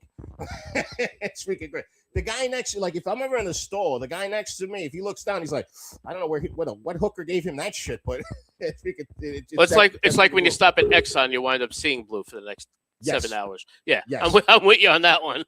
It's freaking so... So I take it. So so I don't end up like my dad, man. Because I'll go upstairs for like, I don't know, I'm getting socks or something, right? Right. I'll go up and I'll forget why I went there in the first place. And then I'll come down, then remember, go back up, forget again. I've been there. But lately, oh shit, does say it, right? Yeah. Delays, Alzheimer's? Yep. I figured I'd check it out. I wanted to see it. Potential to, yeah. I take it, man, and I don't mix it with anything. I just take some freaking what is that? Freaking droplets to the dome. Hey, listen, good free plug for them. I Oh. hope it works. Well, Unfortunately, we won't know for a long time. well, even if And maybe if it doesn't work, you still won't know. Dave, if it doesn't work, I won't remember taking it anyway. Right. That's what I'm saying. If it doesn't work, you still won't know. So it's okay. Like that freaking bit that I have about, I got a bit about my dad, all right? That he'll call me twice a day and we'll have the same conversation. One's in English, one's in Spanish. 100% true. I believe it. 100% true, man. Like he'll call and he'll ask, and by the way, it's not just the same freaking conversation of the day. It's the same conversation every time. Like he's always asking if he's met my wife, if he's ever been to my house, and whatever. It's like it's the same thing. And then sometimes he'll do it in freaking Spanish, man. And like the next call will be in Spanish, it'll be the same thing. But when occasionally he'll get lucid and start complaining that I'm not speaking Spanish to him. Nice. Yeah, it's true. He's like, oh, that's barely a bit. It's real life. Where he told me like, So my mom, a couple years before I was born, was in a terrible, terrible car accident. She's one of 2 people out of the 5 that lived. And her friend that lived didn't have their seatbelts on. They flew through the windshield and were able to wind up surviving with some, So my mom had severe brain trauma. Yeah. And technically, medicine could not find living brain matter, even with MRIs, up until the year she died. She died on July 1st, 2016. January of 2016, they're like, hey, we found something deep inside here that's actually clicking. We're getting a response. I'm like, they've never gotten a response in there. I'm like, I need to see this. Like my mom, in a weird sense, was kind of brain dead, literally. And the forgetfulness, definitely a side effect. Because she would start asking me, like, oh, you remember when this one did this? I'm like, no, I didn't live at this street with you when you was 7, Mom. I'm sorry. Like, she would ask me about old neighbors that she lived with as a child. I'm like, yeah, So this accident happened while you were already born? No, before I was born. Yeah, like so she was 2-3 years before I was born. So the entire time you've known her, she's had that brain injury. She was all fucked up in the head like the whole time. It's crazy, man. And it's weird. So because of the accident, her skull was severely fractured, and they weren't able to put a plate in because it might have collapsed the skull and crushed the brain. So they weren't. It was that bad. So it like so bad so that she didn't like pictures because if you were able to see a close up, you could see where it shifted. Like the one eyelid, like the socket, is lower than the other because of the way the skull shifted. Yeah. So if you had a bad angle on a picture like that, she looked like she had Down syndrome. She's like, you can't throw that picture out because we didn't post it in the 80s. We just had pictures like, throw that fucking thing out. I don't want to see that shit. I look terrible. I look like I'm dying. I look like some goddamn mongoloid. I can't have this. Mongoloid. I love that. Like, all right, Ma. Sorry. Yeah, it's funny. My brother got into it was a car accident, but he wasn't in a car. He was riding his bike. Right. And he hit I'm not sure what hit him first, right? But I know he got hit by a car and then slammed into a truck, or he bounced off the truck and slammed into a car. But it was like it was a good pinball combination. Oh, forget about it, man. And did he get high score?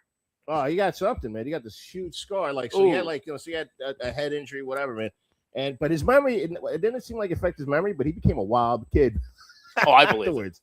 And think about it. Between just the trauma of living through that, and saying "fuck it," they can't kill me.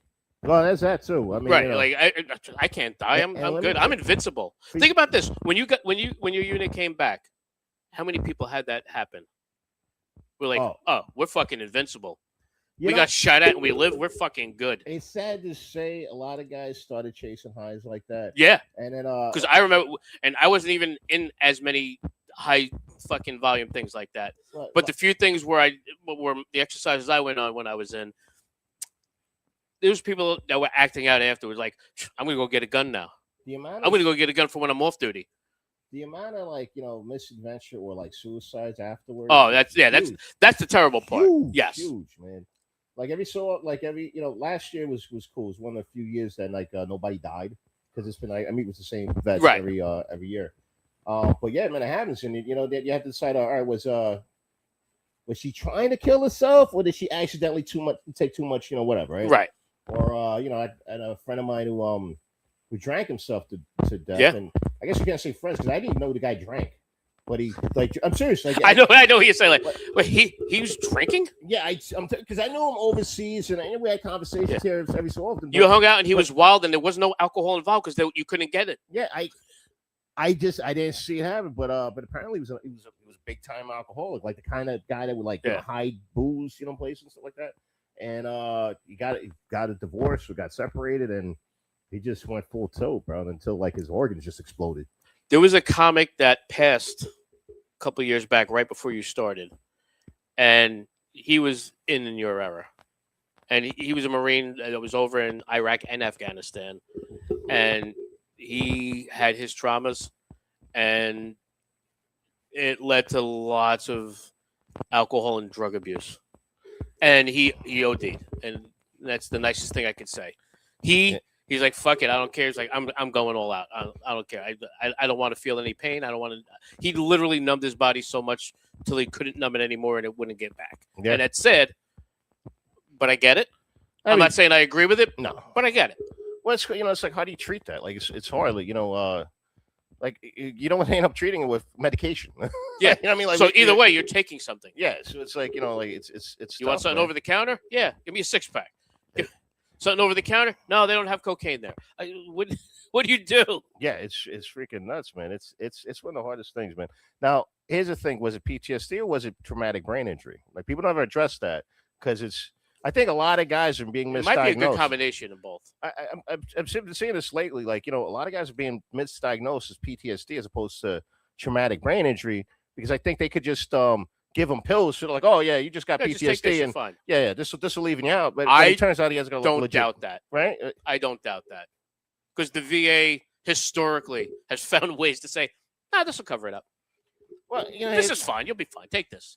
but I also have to give them this. Disability, just take some pills. I'll give them grace in this point. We didn't know anything about brain injuries until like the last 10, 15 years. Fair. Like we But in the last 10, 15 years, you would think they would have thought about some of this. the freaking military, when it comes to like when it All comes right. to stuff like All right, that, hold like on. aftercare, Admitting to it. well, that's one. Yeah. Admitting to it. That'd be the biggest one. Admitting to it. Number two, actually getting there because they'll focus. Like if you get shot, you get hurt like on the line. Right. They'll save a freaking torso. You know what I mean? Like, Yeah. they could do Oh, that. yeah. But like aftercare, man, that's Hey, you're that's a screwed. totally Yeah. different Oh, yeah. freaking, that's just and I get it because it's what do you need more? We got to keep them alive first, and then once they're and keep the guys that are still on the line alive, and then afterwards it's like All right, he's back. yeah, it's and it's unfortunate, but it's how it goes, man. But that's every industry, really. Yeah, but you would think that's the one where they wouldn't. Yes, you would think that. You would think. Yes, you would think that, but unfortunately, Unless you live that life, then they don't think at all. I will say this: give the government some credit here. They have gotten better with that. They have definitely gotten better with. That's a relative term, but you know, yes. well, yeah. I mean, compared to like nothing to something, I'll give them I'll give them the little bit of credit they've earned. yeah. You know what I mean? I will not take it away. Because they're definitely, they're a lot quicker with the checkbook now when it Yeah. comes to like injuries and stuff And like that. they're a lot more willing to go up a couple percentage points of what's wrong. Yeah. Like back in the day, they tried everything to that's not enough for anything. Well, because they understand if they don't do like proper aftercare, you're not going to get people to freaking sign up. Like it's like no, whatever. So I can end up like that guy in the street. I don't Yeah. think so. So Have you ever seen anybody that wound up like that? no. My No. dad was in the VA hospital before he passed, and there was a dude from Philly that they transferred up to East Orange. I forget why, I forget the situation, but he was not well. And he was literally basically just had to be either on his back or his stomach because of whatever happened with the injuries on his sides. And I'm like, wow. And he's like, he had to like make friends with people to wheel him out on his fucking bed so he could smoke. I'm like, you need to smoke that badly? Like, you would think I would quit at that point. I'm just like, I don't want to wait for somebody to wheel me out so I can have a cigarette or anything. Like, if I have to wait for 10 people like an extra half hour for something. I'm like, fuck it, I don't need it that bad. Those are injuries he got while he was in. Not sure. Because I got to tell you, don't save me.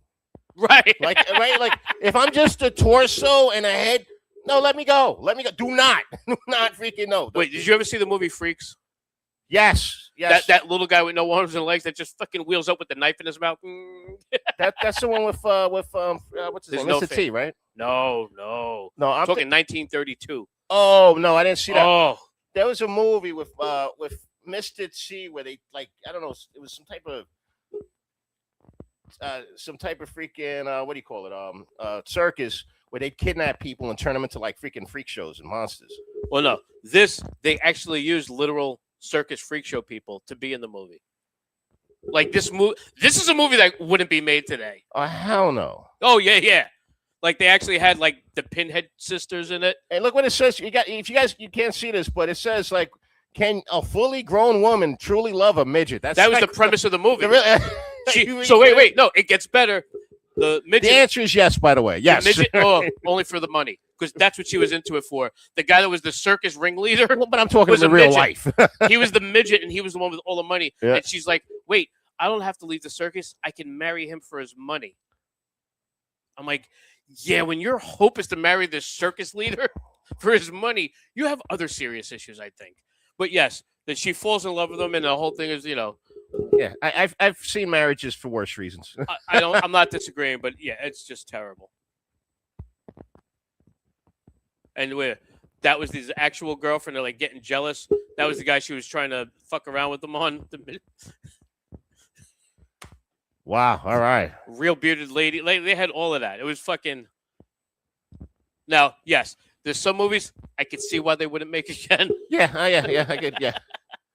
That- However, I'm not saying there's not a part for some of those guys in a movie. no. To make a movie based on that, kind of wrong. Yeah, that's well, because it's not just about the little guy; it's about the rest of the freaking cast. Oh, yeah. You know? Like you can still make that, like, kind of movie, like can a little person and then I guess an average. Oh, I've seen those videos. Yeah. I'm a fan of some of those videos. I'm trying to skim do it, through. but jeez. Where the heck? Like half versus this, like they literally Yeah. brought in every circus freak for the movie.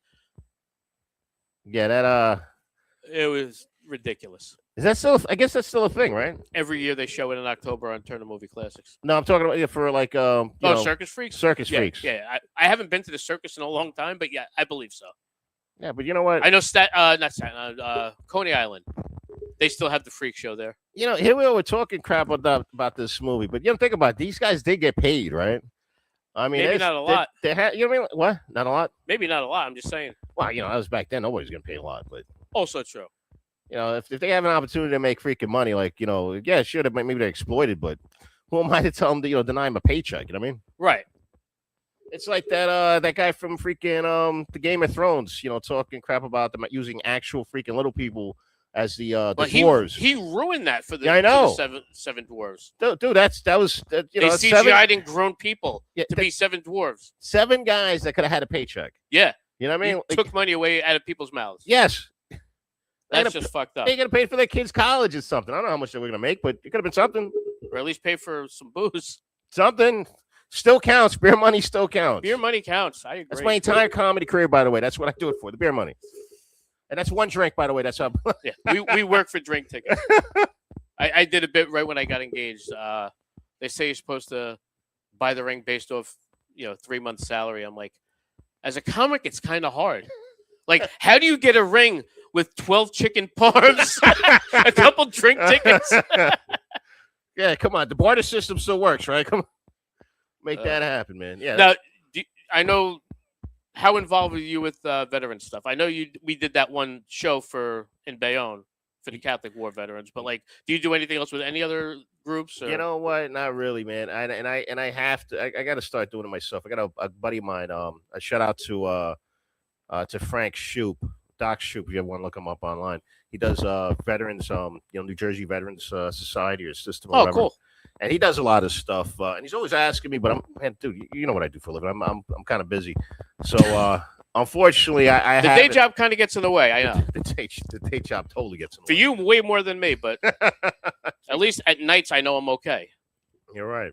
You, it doesn't. It really depends. So it's like I could do this and like I do my job and I could do comedy, but anything extra, anything beyond that, I have to figure it out. yeah, got to figure, dude, because I work evenings most of the time. Especially being married. Well, my wife doesn't care. You know what I mean. Yeah, but you're Well, right. I'm still a newlywed, so it still Oh. matters. Yeah, our kids are out of the house. I mean, like It's almost 3 years for me. We're at the 2.5 year mark almost. you know what? You know, it's great. You know the guy. So by the time it gets to that bad point, you'll I'll probably be dead. I keep telling her that. That's why I say that in my act. You get married after 50, it's all downhill. If I live to see a divorce, I'm lucky. It's like, what? I don't think I'll live that long. Yeah, you're right. So why I got married right before I went to my second deployment because I never thought I'd live long enough to regret the decision. Right. It's true, man. It's true. Nah, it's gonna work out, bro. That's awesome, man. How'd you guys meet? At a bar during Ah, COVID. a bar, what, like a speakeasy? No. There was a bar in Seawarren that they had a band at. Uh-huh. Now, a friend of mine's band played there the week before, and it was a group of friends that are like friends of friends that were going, and they're like, oh, they're hanging out. And I'm not sure if you're familiar with my wife. I know you've seen her online. She's kind of a Facebook whore and a picture whore. I've seen her a couple pictures. Right. I mean, That was just yesterday. Yeah. So, like, she's If you guys are wondering, this guy's punching way above his weight class, right? yes, I definitely am. But She settled. she definitely settled. My whole thing is though, like, okay, so I saw that, like, I wasn't going to go out to that bar because I'm like, my friend's band played. I'm not going to go see another band because I actually did a show that night. I couldn't see my friend's band. So I'm like, I'm not going to see some fucking band I never heard of at this bar that I could have seen my friend play at last week and I couldn't make it. Yeah. I felt like an asshole. And I'm like, all right. I'm like, I was actually going to go up to Bayonne and I wound up not because I stopped there. And I met because I saw pictures online. I'm like, oh, looks like you guys are having some fun. And she's like, you should come. Never met her at that point. I'm like, all right. Me being the asshole I am, I just showed up. I figured I'll go in. I'll say hi. You told me to show up, and I was going to leave 5 minutes later. I walk in. I walked right up to her face. I said, what's up? She's like, what do you want? I'm like, you told me to show up. I'm here. She's like, all right, dance with me. I'm like, oh, okay. So now I'm like, dancing. I'm like, oh, then the bar was closed. I knew the bar was closing because they closed at 10. Yeah. I got there at 9:45. It was intentional. I was literally looking to just fucking say hi and get the fuck out. Next thing you know, we're all hanging out. Like, they're like, we're going to the Elks. I can get us in the Elks. I am sitting next to a pimp. And I'm like, all right, I guess I'm going to the Elks. So I go to find that message because I have no idea who this bitch is. I'm like, all right, I go look. I'm like, where's this crazy redhead bitch? I'm like, all right, there she is with all the pictures. I click. I'm like, hey, where is this Elks at? I need the address. I got to get there. Like, I'm not familiar with that part of like Woodbridge. She's like, all right, here, come in the back door. Is how she responded. Oh, that's a good sign. Yeah, That's a definitely good good sign. sign. And because it was a little chilly and we were outside, she started feeling my nipples because they were going through the shirt. So she molested me immediately and made out with me. I'm like, I'm a fan. This is marriage material. Yeah. She's a keeper at that point. So Yeah. No, well, I realized she was a keeper, and I'm not going to show it at the moment, but I will show you later on because it's behind the curtain. I don't want to move everything. We were dating like a month, and we were talking our love of old TV shows. Growing up, we watched the same shows in the 70s and 80s. We both loved Good Times. We both love All in the Family. We both love Different Strokes and what's the other one? The Broads. Facts of Life. Yeah, Facts of Life. She's a huge Facts of Life person. God bless her. I used to watch it. I watch it for other reasons, but yes, I didn't watch it for the same reason she did because I'm not a girl and I didn't want to be like one of them. However, I did want to be with some of them, so it kind of worked out. I'm like, oh yes, I like that show too, and we started talking. I'm like, oh, Different Strokes. I'm like, He's talking about Mrs. Garrett, by the way. That's who he's good to. duh. I wanted to connect the dots with the freckles on her chest. You're Oh. damn right. Big boobs, by the way. Big Very big boobs. boobs. So we were talking 80s shows and stuff. I'm like, do you remember the special episodes? Because I am a fan of the very special episodes from back then. And she's like, oh my God, like which ones? She went like full like Valley Girl and we're like, oh my God, which ones? I'm like, do you remember Different Strokes with the bicycle shop guy? Oh, that was the. And she Bi- goes, no. I'm like, oh my God, how do you not remember the trauma of our childhood from that? Let me explain it for the audience, for the two people that are actually watching this. All right, the bicycle shop episode, Different Strokes, is where they had like it was an episode of a legit pedophile, getting what was the names of those? Dudley and Arnold were looking to Dudley get and bicycles. Arnold into his shop, gave him wine, watched him 30 Jesus minutes. juice. Jesus juice, yeah, and like almost molested one of them. It was freaking nuts. I couldn't believe they put that on TV. That's how freaking that's how raw. It was a double feature. It was Back double to feature. back weeks. You had to watch 2 weeks. They in a row. didn't pull any punches. No. They did not pull any punches. It was terrible. And if it wasn't so late, I would try and pull up Funny or Die. But it made a lot of people aware because I was young as hell back then, dude. That was what 19. That was It was like 1985. 83. Yeah, 85. 85. I'm like 6 years old. I'll tell you what I did not do. I never hung out at a bike shop with a grown man. All right, never. No, and hang out in his back office where he lived. Yeah, I wasn't drinking a freaking the grape And juice. we didn't either. stop at Schwinn no, to go No. in the back room. Here's something. Back in the 80s, you guys, this is around the subject. We thought that like abandoned freaking refrigerators is going to be a bigger deal in our lives. You remember that? Yeah. Like it was Punky Brewster. You remember that? That's another 80s. That's Another special episode yes. where the kid got trapped in a refrigerator. Got trapped in the refrigerator and almost died. Mr. Belvedere with the kid with AIDS. That's right, Mr. Belvedere. Then we had Saved by the Bell with what's her name getting hooked on the uppers to study. They blinked though. They made them freaking caffeine pills as opposed to speed. They were supposed to have an actual speed, but Yeah. yes, but still, like we had some fun stuff. So we're talking about this. She's never saw it. I'm like, oh my God, if you ever get the chance, you got to watch that episode. I'm like, if I find out when it's on, I'll let you know. I don't pay that close attention. I would like to watch it. I don't study that hard. Christmas Eve, I'm over there. She made food. She's like, come on over for Christmas Eve. We'll hang out. We'll watch TV. I'm like, okay. She's like, I have a surprise for you. She DVR'd the episode like a week and a half before that, just so we could sit there and watch it together. I'm like, it's a 2-parter. You missed the second part. She's like, oh, shit. So we had to go online and find it on Amazon so we could watch them both back to back. Oh, that's awesome. But that's like, the all right, effort, man. She's a fucking keeper. Oh, absolutely. So I'm like, all right, this crazy bitch is the one. Oh, hell yeah. And then what she did to show me the present is she took a picture of the TV with everybody at the bicycle shop. So I have a picture of Gordon Jump with the Drummond family at the bicycle shop. With the kids that he was going to try to molest. Right. I'm like, so this woman got me pictures of kids that are about to be molested and save the TV episode where they do. I'm like, all right, she's a keeper. Bro, oh man, I remember that. That was so raw. That was the 80s, man. The 80s, you pulled a lot of stuff back then, man. It was actually even worse than the 70s. The 80s was real. It was definitely different. Oh man. Like I like Mr. T doing the Mother's Day song. You ever see that?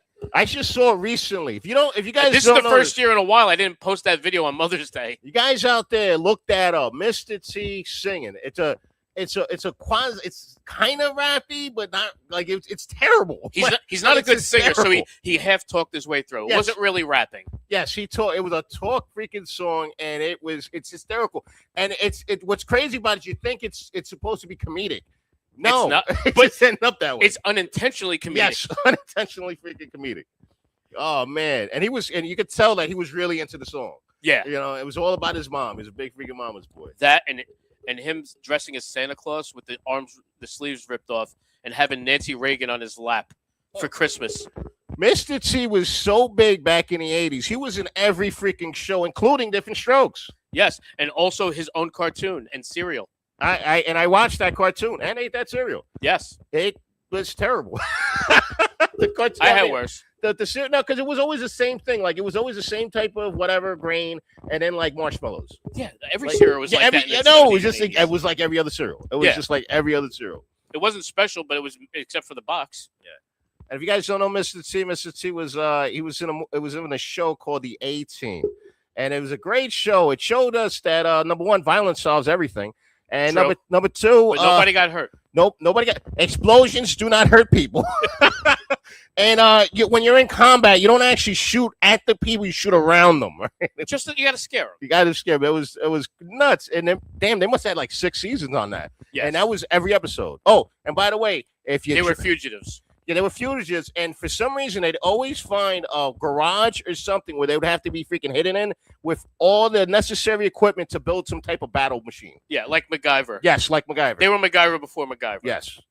Did you know that his daughter is a comedian?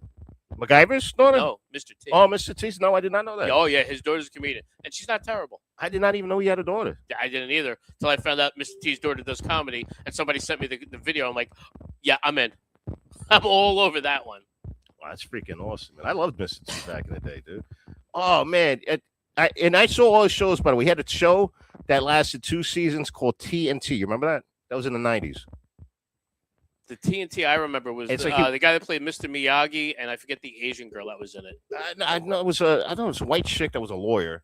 And I think he was either a lawyer or like some Now I type of gotta look this paralegal. I'm not doubting you. TNT. I got a weird memory when it comes to Southern Methylene Blue. I'm telling you. Another shout out to that. That supplement, man. But yeah, he was in everything. And then he was he broke out in what movie? Rocky 3. Yeah. Freaking awesome, man. Which is probably like it's up there on like your favorite Rocky movies. By the way, speaking of that movie, his mother was upset with him for that whole rant with Adrian. Oh yes. Yeah, she's like, "How dare you talk to a woman like that? I raised you better than that." He's trying to say, "But Ma, it was acting." You know what? I just saw an Hey, interview. woman. When she saw it on the screen, she walked out. Yeah. She walked out and Hey, woman. You want to know what a real man feels like? An Xboxer wrongly accused of murder gets exonerated by public defender Amanda Taylor, and they team up as private investigators to defend themselves within and outside the legal system. And his workout scenes were like the same workout scenes from Rocky 3. It's like the same thing, man. It was freaking nuts. I believe it.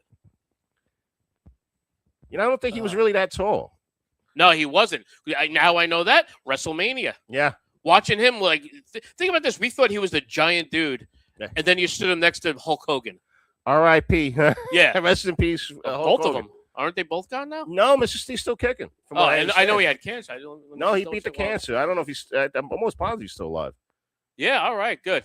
God bless him. He's, man, that was my era. This is why I look like this, by the way, all right? Because I grew up watching these guys in the wrestling freaking industry, whatever. The only 6-packs they had is whatever is in their fridge. You know what I mean? Oh, yeah. All you had to do is be big. Yeah, that's why you look like Don Morocco with the beard and mustache. I will say though, like it got into the '80s where the good guy, the action star, had to be in shape. Because for a while, man, they were just like letting any freaking schmuck be like the baddest man on the face of the planet. Oh yeah. You guys, you remember the Equalizer, the original Equalizer, the show, the TV show with Edward Woodward? I know it.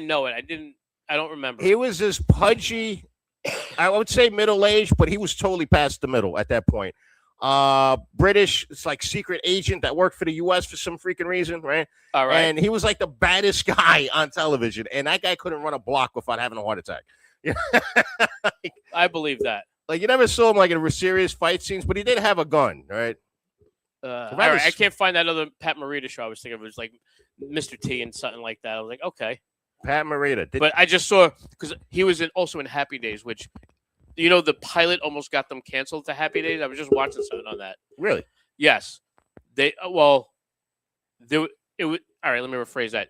It was controversial at the time it aired back in the 70s because it was about how Richie was trying to get laid, and he was like he was listening to Potsy's advice on how to pick up a woman. That's supposed to be easy because she hooked up with like this sailor. That was before the leather jacket, by the way. Right, pre-leather jacket. Pre-leather jacket. And I'm like, okay, cool. Next thing you know, he's out there like people are like, oh my God, this is misogynistic in the 70s. Like, oh, you shouldn't do that. But it was like, oh, it's nostalgia for the 50s. It was a different time. So they were able to kind of fudge it a little bit at that point. Yeah. But in like 2022, it aired in Canada on a rerun, like after school. Yeah. And a parent walked in and goes, oh my God, I can't have my child watch this filth. Happy Days. I'm like, wow. Wait till they get to the episode where Fonzie's dating a stripper. Like, by the way, that was one episode I stumbled upon one Sunday morning. I'm like, wait, Fonzie's dating a stripper. I'm like, I gotta watch it. I don't remember this one. Never watched that episode, man. Season 3, episode 5, I think. Have you guys ever watched? you watching Happy Days, man. It's freaking awesome because the difference between the first episode and the first season to the rest, night and day. Everything changed. Everything changed. Oh yeah. Yeah, Al's became Asian. That's right. Like, And Pat Morita, if you guys don't know this, did not know karate. All right, it was a fantastic comic. who? Pat Morita? Pat Morita. Oh yeah, good comic. He was on Richard Pryor's show and Red Fox's show. Oh man, I remember that chick was all over the '80s back in the day, right? Yeah, but he was going to marry her, and then Mr. C goes, "Wait a minute, I saw her up in Milwaukee. She was the stripper at the convention." Doesn't make her a bad person. I didn't say it did, but he's like, Fonz, make sure you know what you're getting into here. I'm like, it's okay, so it's okay to date the stripper? Like, are you saying it's good or bad? Like, what are we saying here? Like, I mean, you know, an exotic masked dancer with a distinctive laugh. That's how Mr. C knows that's her. another thing, right? I'm like, Mr. C, how do you know her? Henry Winkler, man. Damn, that guy Short. where is he? Well, Yeah, I was so gonna my say wife- talented, but yeah. My wife is one of those people that goes to all those like conventions to see all those stars to get autographs. And she met him and helped him put up like his sign behind his table. Oh, by the way, the two guys that are talking about how short somebody is, Oh, we're definitely we're short. pretty freaking short. I'm 5'6". I don't know how tall he is, Yeah. but I am very short. Well, I know. Let's see the difference here. I don't want to search that far for the height. Let me just Google it. I love like when two short guys get together and talk about how other people are short. It's freaking great. Oh yeah. Well, I mean, it's ironic but true. You know what's nuts? What I really hate. We're is all my the height. same height, Yeah, all right. but he's short. Yeah. So I'm used to my wife saying, "Yeah, but you're short." I'm like, "Yeah." Like we have the dog that tries to run up the stairs to molest the cats, and we have little gates to try and stop that. The only problem is when I go upstairs to go to bed there, I can't get upstairs because I have to literally climb over the fucking gates to get up there. I'm like, she's like, what are you doing? I'm like, you built a barrier so I can't go to bed with you. That's what you did. You built a literal barrier. Yeah. She's like, fuck you. I didn't do that. I'm like, She's significantly taller than both of us. yes. You know what pisses me off? Something like that would piss me off, but it's even worse when for no reason someone puts something on a top shelf. No. The best is because my dog sees me trying to climb over and I hold on to the railing to put my leg over. When I bring him upstairs, he puts a paw out to hold the banister to help me over when I'm bringing him up, which is, first of all, hilarious that the dog knows I need help getting over the stairs. And the fact that he's willing to help you. He's willing to help, which means he's a good boy. That's right. He's a good boy. I don't hear him, but where is he now? No, but he's Oh, he's at the other house? Yeah, Oh, the other he's side. with the wife. That's what I'm talking about. That's Yeah. right. When you have a wife, you make sure you have a guard dog. Protect that, all right? That's That's his. right. Until eventually the dog tries to take your place, which does happen. Hopefully not the same way, but yes. We don't want to give the dog a bone or take one from the dog. No, absolutely freaking not. No. Oh, man. How long you had a dog? It will be a year this weekend or next week. That's not that big monstrosity that was here the first time I was here. No, that was something. My son was dog sitting at the time. Oh, yeah, that's right. He was on Rover, Yeah, you got a cute, like, what is it? Cute, like a. little kind of Chihuahua thingy. Yes, I got 3 of those. Yeah, it's a one of those. I forget what Chiweenie mix. Something like that. I don't know. They're all the same. I have a He's rat. tiny. That's all I know. He's a little rat dog. Yeah. Well, they're good, man. They'll freaking bark at any shifty-looking 4-year-old from across the street And everything else. and everything else.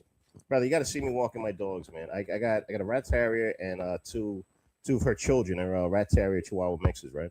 Ugh. And every time I walk them, brother, they're the worst behaved dogs on the face of the planet, man. Oh, yeah. There's really nothing I can freaking do about it. They're barking at everyone, man, from across the street or whatever. One day. But they think they're giant guard dogs. Oh, and you know That's the best part. one day, And it's piercing. yeah, it's true, and you're right. But they're super aggressive. Yes. At least the rat terrier is super aggressive. Yes. Some guy was walking around. I think he had a German Shepherd and then some type of freaking. I don't know if it was a Husky, whatever. But he had them out of their leash, right? And I'm walking, and my dog starts barking. Well, these dogs look at her and saw a plush toy, and just ran, brother, and bit her in the ass and started swinging her around. It was freaking nuts. I believe it. Ran it, right? But I'll tell you right now, once I separate that dog, my rat terrier was about that life, son. She went back out there like, that's the best you got. 6 freaking stitches on it. That happened to one of my cats when I was a child. Unfortunately, My cat did not fare nearly as well because that husky bit a hole right through that freaking cat. That would be traumatic. It was. That- As a 4-year-old, I was traumatized. This by is watching why that. all the death freaking dreams and shit. Not the first time, but yeah, like it was one that just adds to it. Yes, like, and the guy who owned is like, why you let your cat out, man? Yo, why you let your cat out? That ain't my fault. I'm like, I wasn't blaming you, but I'm just crying because my cat's dead. It's funny. Reminds me of And he was like 20, just yelling at me. I'm like, my mother used to have this turtle, Aritaqueta. That's her. And that means I have no idea. Okay. but that was her name, Aritaqueta. And we always assumed it was a she. I have no idea how she freaking checked her. And, there's a way I don't remember. And this freaking that freaking turtle would freak people out because it was actually kind of quick. Like you turn around, it's like right there. It's like a freaking little ninja. But one day, a mouse got into the house, and it ran across, my mother, right? And the turtle happened to be there. And as soon as the mouse passed the turtle just snapped its head off, just reached out and bit it, and my mother started screaming, man. I go in there and I see this decapitated freaking mouse, and my mother Right. Changed their relationship forever. Yeah, the first time they bring a dead animal to you, it throws it all Yeah. off. But the way I see it is like, Ma, the freaking turtle was trying He to did his protect the job. house. He Right? did his job. I didn't even know it was his job. He knew. He knew. That's all that All counts. right. He, she, whatever. I don't know. The turtle knew its job. That's right. I'm not going to project any pronouns on it. Yeah, I had no idea that he could even do that, bro. But you know how close my finger's been to that freaking, like I used to pet its face, Oh yeah, Like I had no, I'm like, but it liked you. I guess so. Shit, man, because that. if it Otherwise, can you'd be bite missing the finger. off- right. Like legit, I had no. Get one of idea. those. Was it like a boxing turtle or a snapper? Like they got some sharp beaks. Brother, I don't think it was. It definitely wasn't a snapper. It was just a. It had a beak, but it was like kind of like, you know what I mean? Like it was Yeah. covered in, like a mask, kind of. I had no idea, and I used to watch it eat, but it eat like lettuce. Sometimes more than like leave a freaking a hot dog or something. We're going back almost 40 years, so all right. So I'm not exactly sure, but I never seen it eat anything. It was about that when I had my turtle too. So yeah, that makes sense. right? Like so I'm like, all right, it's a herbivore, whatever. Do you know? remember the little turtles, the baby ones that are illegal now? Yes. I wish I had one of them. Yeah, my nephew had 2 of them, and they both died. I just didn't take care of them. It's better than alligators in the sewer. Well, who knows? If we flush them down, they'd be adopted by a rat. Yeah, maybe. Learn some karate. Ride a turtle in, Yeah, there you go. bite man. some fingers off, and we're all good. We start all over again. That's right. Get some freaking mutagenic goo. Yeah. It's a fucking ninjas. Oh, the secret of the ooze is in Bayonne. So, did you see part 2? yes. The ooze was in Bayonne at the MOT. Wait, you talking about the original, or you talking about the The original movies, the Vanilla Ice movie. The ooze was in Bayonne. I did not. You know what? I didn't catch that. Secret of the ooze is in Bayonne. Every so often, I get freaking surprised. I get like a curveball about Bayonne being mentioned. Oh yeah, it's weird when you hear stuff like that. Like the Honeymooners mentions it a few times. The Odd Couple mentions it a few times. Oh man. Then it's like weird things like then you hear something like, oh yeah, this happened in Jersey City. This happened in Hoboken. I'm like, this Hollywood movie. I'm like, they're just casually mentioning Hudson County. You know what they're filming in Jersey City? Now you mentioned it. You ever watch that show Power? Yes. They're filming a prequel. Yeah, Raising Canaan. There's a guy Yeah. from Bayonne that's in it. Oh really? Yeah. I He's a had no comedian. idea. There's another comedian from Bayonne. Oddly enough, yes. Yeah, I already hate him. I don't even know. Yeah, no. That's, And he's there's another comic. Are you kidding me? I thought Bobby Bayonne just freaking, because I don't count you. You don't live there anymore. that's you know? fair. Actually, neither do I. So I don't know why that counts. I have no idea. All right, I'm spelling it wrong. There we go. Power Book 3, Raising Canaan. Oh, that guy's gonna be a star. He's got the look, He does have the look. right? He's a handsome dude. He's gonna be a star. What the hell is this? Hey, you speak. He's playing for the Chiefs. I didn't know that. What Get out the hell is that? Is that a movie or like was that? I hope that's a movie. All I know is because I do know somebody from Bayonne that did play for the Chiefs. Get out of it. What Yeah, is? a guy, Daniel Hughes. He graduated in 87, 88. Oh, get out of it. Yeah. He Surprisingly actually enough, caught a pass from Joe Montana in the playoffs on the Chiefs. Surprisingly enough, there's been more than a few Oh, yeah. NFL players from Bayonne, which yes, surprised me just as much as everybody out there. Oh yeah. But to this, so I'm like, oh, he's gonna like. I know him. I went to high school with his uncle, Get at it. who doesn't perform comedy but promotes comedy shows. Okay. So he's like, oh, you do comedy? Come do that. I'm like, okay. And he tried to talk me into a bunch of shows. I'll get into the affair. Nice guy. And he's like, oh, my nephew, we go out there. I'm like, so I watched the original Power because my son did a couple episodes. Yeah. And the scenes deleted, but shit happens. I'm like, all right. I'm like, so I started watching it at like the end of the original series. And then they had like 3 other spinoffs. So of course now I'm like, well, I have to fucking watch these. Now I'm already invested. I've already watched like a half a season of this. Let me watch 4 other seasons of something that I know nothing about. I'm like, oh, and now I'm invested in this, and this is going to be on its final season here. Yeah, it's funny. I watched the first episode of the original series, and I just never got back into it. Well, that's the reason I got into it is because I watched it towards the end. So everything was already developed, and I was like, oh. No, the first episode was still pretty good. No, It it's was really good. yeah. But going back, I'm like, this makes more sense now. Yeah, I don't know. I don't have time to watch anything. Like I'm always on the go. You know what I mean? Like, so if it's not like a podcast or audiobook, it's not happening. Oh, audiobooks are my favorite. Like, I have to binge watch everything. So this guy is like the star of this series for it, and he plays 50 Cent's character from Power as a kid, and he's from New Jersey. Man. What's his name? So Sharif, Shout out to 50 Cent, by the way. yeah, Sharif's character is also from Jersey in the show.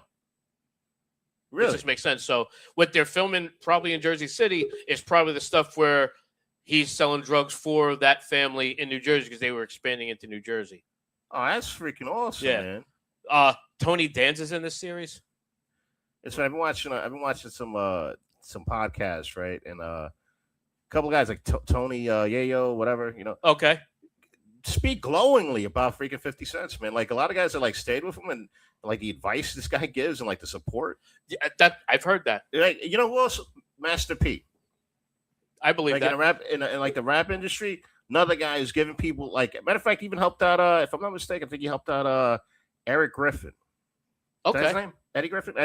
Eddie Griffin. Okay. I think Eddie Griffin helped him out for one, like, to get on some venue, and then he reciprocated many years later. Oh, nice. Like, yeah, like really good things. Like people like actually help people within the industry and like help develop their craft. A couple years ago, I forget what podcast I was watching that Eddie Griffin was on.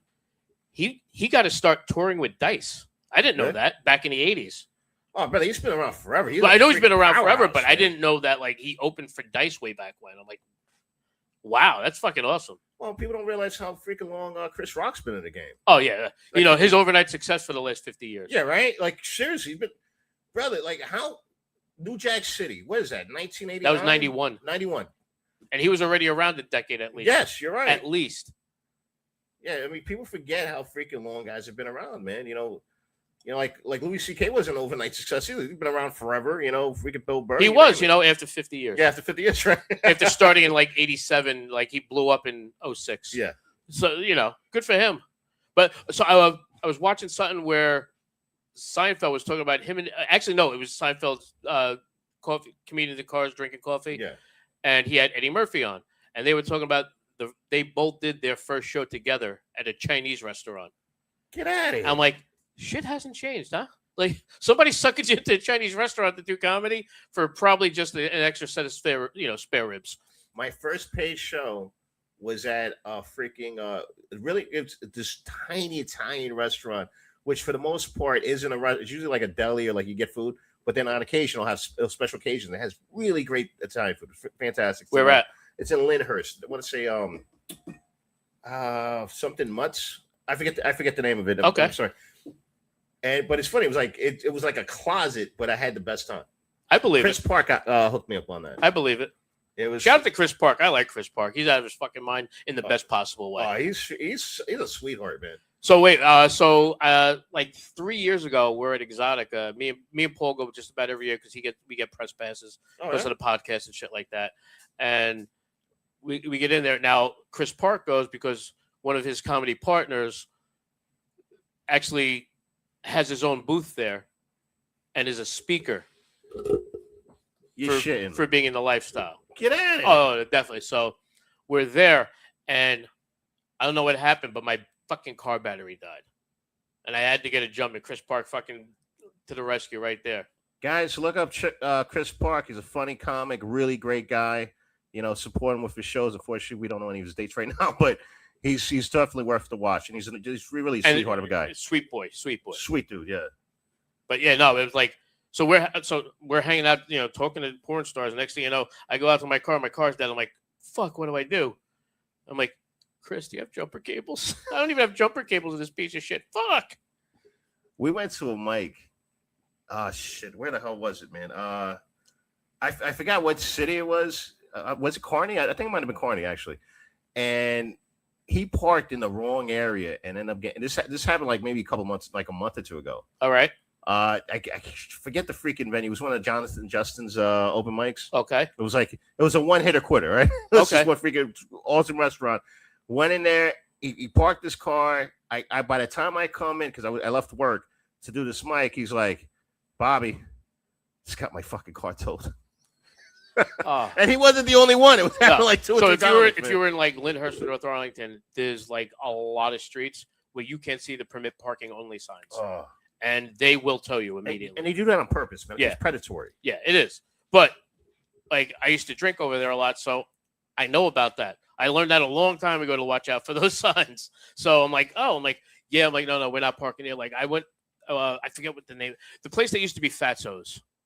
I know of it. Yeah, I can't think of the new name of it now, but they were doing a mic there for a while. I'm like, all right, I'll stop by there. Me and Paul stopped by there, and we went to park. I'm like, dude, we can't park. He goes, what do you mean? I'm like, just trust me on this one. He goes, why? I'm like, drive up like 10 feet. Let's see what that sign says. He goes, all right. He goes, oh, fuck, you would have got me towed. I'm like, I wouldn't have got you towed. I told you not to fucking park there. I got you out of it.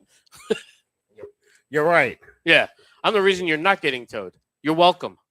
Guys, I wish you guys should understand what an open mic is, or the type of people you meet at an open mic, by the way.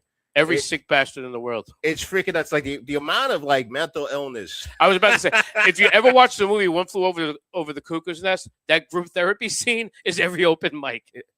I haven't seen Sick Vic in forever. Thank God, but no, Is he still doing it? he's still alive. I think. I All haven't been told otherwise, Yeah, it's his and I'm good with that. It's a comic, Sick Vic. Shout out to him. I find him funny, but he's not much different than he is from, like on stage or off stage. It's kind of like no. the same dude. No, he's definitely. And from my understanding through friends of friends that know his particular background with that, His diagnosis. his diagnosis, definitely, yes. I didn't want to throw that under the bus, but yes, that know his diagnosis and other institutional arrangements he's had previously. Very on brand for everything he does. Yeah. Yeah. And that's the nicest thing I could say. And listen, nice guy. Oh. Weird dude. I always liked him. You know when I gave him a tag for one of his jokes and he actually used it and killed. I forgot what joke it Does was. he but still use it, or did he forget and went back to the old way? Because he's good with that too. Well, he writes a lot of shit down, man. Which I don't. I gotta start. Like No. I record everything. I don't write. He does do that. But he didn't do that for the longest time. And one day we were at Scotty's, and me and Paul like, dude, you said that last week. He goes, huh? Like, give me just one new joke. One. And like you know me and Paul were like, just one. And he tried to ignore us. We're like, come on, just one new fucking joke. Come on. And we had people like, yeah, Vic, one more. He goes, and he I like wish came Paul over. was here because I would fuck with him about that. Because lately he does 8 hours of crowd work and he has that one joke. Yeah. Mind you, he does kill. He freaking the fucking crowd loves the crowd work. I mean, they're into it. Listen, I told him he has to start doing more. I'm like, Paul, your crowd work is way better than your material. It's freaking That part he doesn't like. But the truth hurts sometimes. But if it works, it works. You know what I mean? I'm like, because for somebody that's very quick-witted and off the cuff, Yeah. crowd work is your thing. You Yeah. need to do more of that.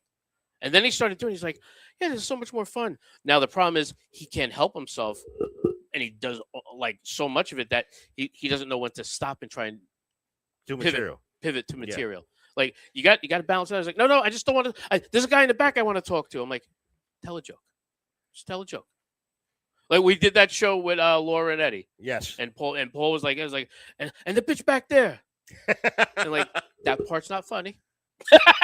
But the bitch was back there.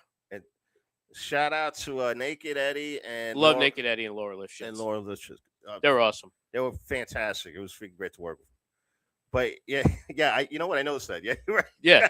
He doesn't know when to fucking pivot. I'm like, dude, stop. Like we did a show once, and then the material was not going anywhere.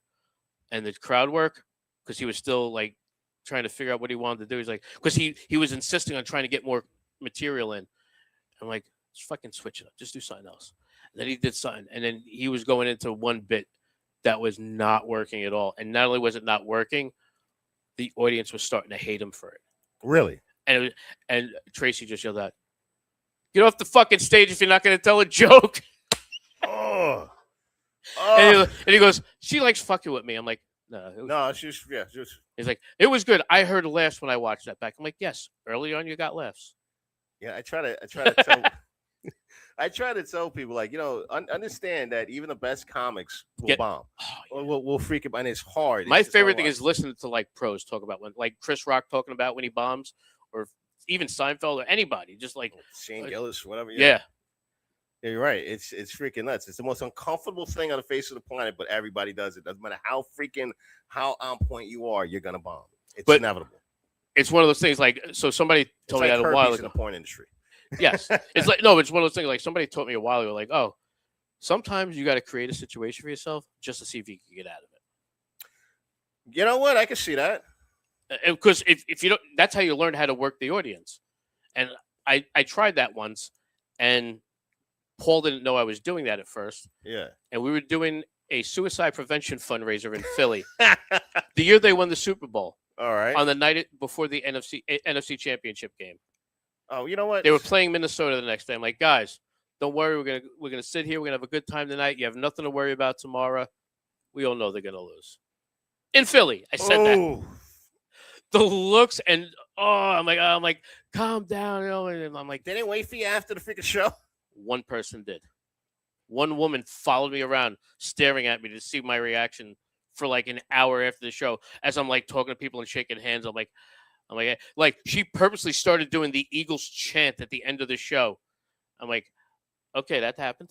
I'm like, remember I stopped being a dick and I started, like, everybody else started laughing except one person. And I remember that one person because she was right in the front staring at me. Brother, there's certain towns that I treat like different countries. Oh, yeah. That I'm not gonna start shit. Philly's one of them. Screw that. But I did that knowing, like, I'm like, all right, but I knew I was going to pivot immediately. And I'm Wow. like, come on, I'm only fucking around. We know, blah, blah, blah. All right, now that I loosened the crowd, I'm like, and one person did not like that I even decided to go there. She was fucking ready to choke me out or stab me or both. And I'm like, whatever. I'm like, we're having a good time. It's all right, honey. It's okay. Paul's like, dude, that lady just followed you. She just kept following you. What happened? I'm like, nothing. I made everybody else laugh. She didn't know what to do. She wanted to hate me still. But even she laughed a little bit, and she hated herself for laughing at me, and that's how I know I won them over. It's like, And he goes, yeah, I guess you did. I'm like, yeah, you have to be able to do both. it's like when a hot chick wakes up to an ugly guy. Mm. It's like, oh, I can't believe I enjoyed that. And Or an ugly dude wakes up to an uglier girl who That who we thought looked better the night before. I've been there. Yeah, but you would still take it like, Like- it's like bad like- pizza. No, I remember one night, many, many, many years ago. We're down the shore. I bring this girl back to the shore house. We're hanging out. We get up in the morning. Everyone's like, oh, what happened to that girl last night? I'm like, oh, she's outside with me. We was hanging out on like the porch swing, having like an iced tea. Was it able to hold her up? No, that wasn't the problem. All right. Speaking of Ninja Turtle, she looked like a fucking Ninja Turtle in the face in the morning. I'm like, ugh. It was just weird looking. I'm like, and I walked out and I looked. I'm like, maybe that's not the same girl. I don't know. Everyone's like, that can't be the same girl. That girl looked good last night. I'm like, I thought so too. Maybe we all drank too much. It was a mass hallucination of what this girl looked like. See, here's the thing. I don't buy the whole like, oh, it's because I had beer goggles on. That as I was drinking, she got hotter. No, the time started going. It was like 2 or 3 o'clock in the morning. She was willing. I was willing. That's exactly. it. I had agree. a 2-minute warning when they said last call, and you're like, But this wasn't even a last call situation. It was like one of those things we were just hanging out. Like I didn't even meet her at the bar. really. We were just out, and when next thing I know, we're fucking on the boardwalk. I'm going back, Next thing I know, we get up in the morning. I'm like, giving the old side eye. So what? You thought you found a $20 on the ground. Turns out it's a $5. You still got some currency, right? I'm right. Yeah, you still worked out. I wasn't able to buy lunch, but I had a snack. Yeah, there you go. I got a Chico stick. And you took her out the next day, like she's outside with the. She had to be worth something. Yeah, and then she followed me around, but that's a whole other story. Well, another satisfied customer. There you go. Short King over here. Yeah, Pimp Dave. but anyway, before I get myself in trouble on here, if I haven't already, Oh man. my phone's not ringing, so I know I didn't say anything too crazy. You're right. What? Oh, she pops on, yeah, just to see Oh, what yeah? I'm saying. Oh yeah, Shoot. and I don't know when it's gonna be. So sometimes it's early, sometimes it's late. It's a school night. It could go either way. Oh, But right now, man. she didn't tell me she's going to bed. It's like watching those. I old- might get cursed out in 20 minutes, or I'm going to try and call her and she's passed out, and I have to deal with it tomorrow. And I might be lucky. Dave, it's like those signs she used to have on in front of houses. This house is guarded by a shotgun 4 days a week. Yeah. Pick which. Good luck. Which four? I like that one. That's a good one. All right, real quick before we get out of here, 'cause it is getting fucking late for both of us now. Oh wow, 9:20. All right, I thought it was like 9:05. We were looking at that thing about what habits do you still have from the military that you can't shake? I am I have to be on time. As a matter of fact, I have to be early. Get 100% right. If you guys don't know what we're talking about, is this military habits, 10 habits that you pick up after you served in the military, right? And a lot of them we grew out of. I never had that to begin with, so it was easy for me to shake that one. Dude, the one for me, it's like I have to be. If I'm not 15 minutes early, I'm late, and it drives my wife crazy. It ruined multiple relationships because like I have to be there because if not, I get anxiety. It's freaking weird, man. Like I have to make sure because I got to leave enough time to make sure. Like here, Right. I was here at 6:30. I just had to go. I walked to a store to get a fucking lighter. Okay. I just walked to that same store to get myself a nice tea. Oh, So there there you we go. go. So I have to make sure like there's parking. I always feel like Yeah. I get to make forget about it. Especially Like- if it's in a spot. I get that. But I've always liked rolling the dice. I've always been a late person, and that's changed because my wife is always the early person. Really? So now I rely on my wife to like, no, we're not going to show up any later than this. You better be ready at this time, or I'm fucking leaving without you. I'm like, all right. And every now and then she tries to leave without me. I'm like, no, I'm right here. I'm Dude, right here. Don't leave yet. I am right here.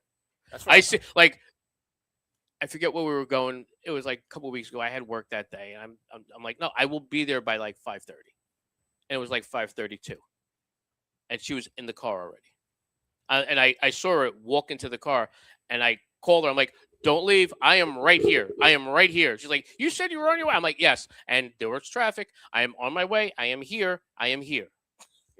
Yeah, there was traffic. There's always traffic. I love that. But that's the thing, though. There is always traffic. So, Man, like, coming from my accordingly. job, it's yeah, but there's only so much time between leaving work and getting somewhere. That's true. That is. Yeah, like, I can't change everything else in between that.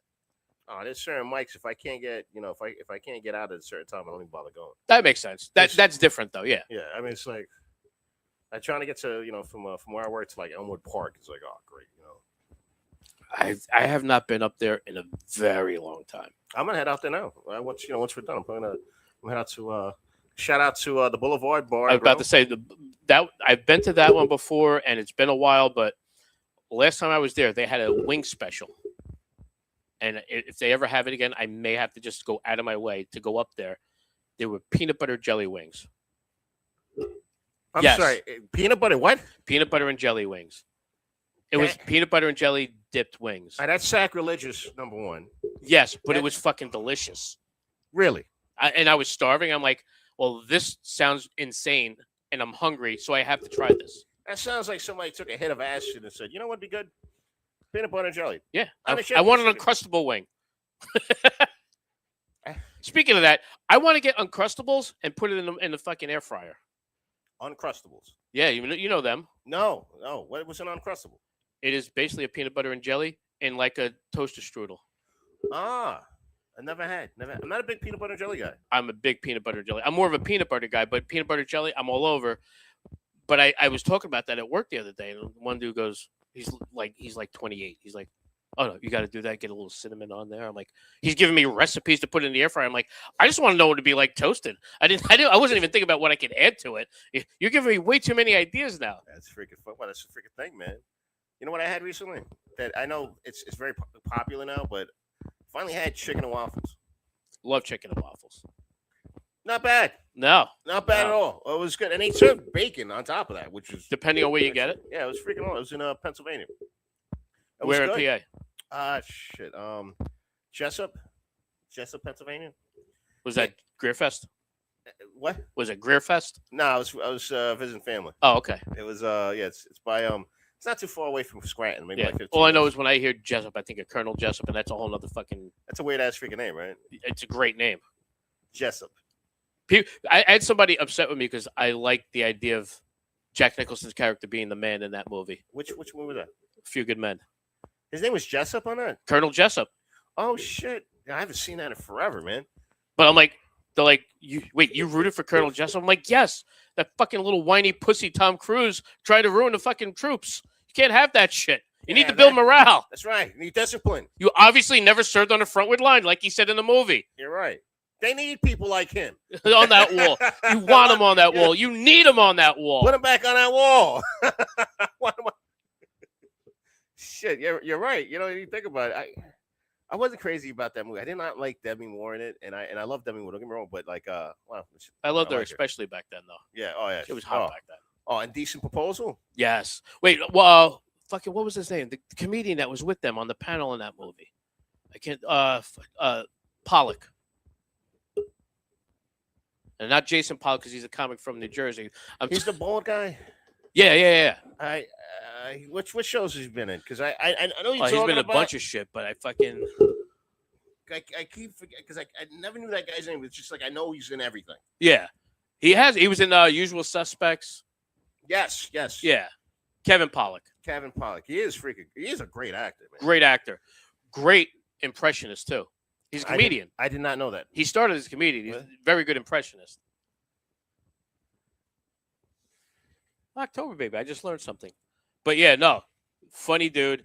And the weird sideways like insult that Nicholson gave him was like, what's the matter with you, Weinberg? Huh? You got a problem with men up here doing their job? I'm like, that is so fucked up. Oh. Like that is so derogatory without even trying to be. Brother, but yes. Yeah, that's the military, by the way. Yeah.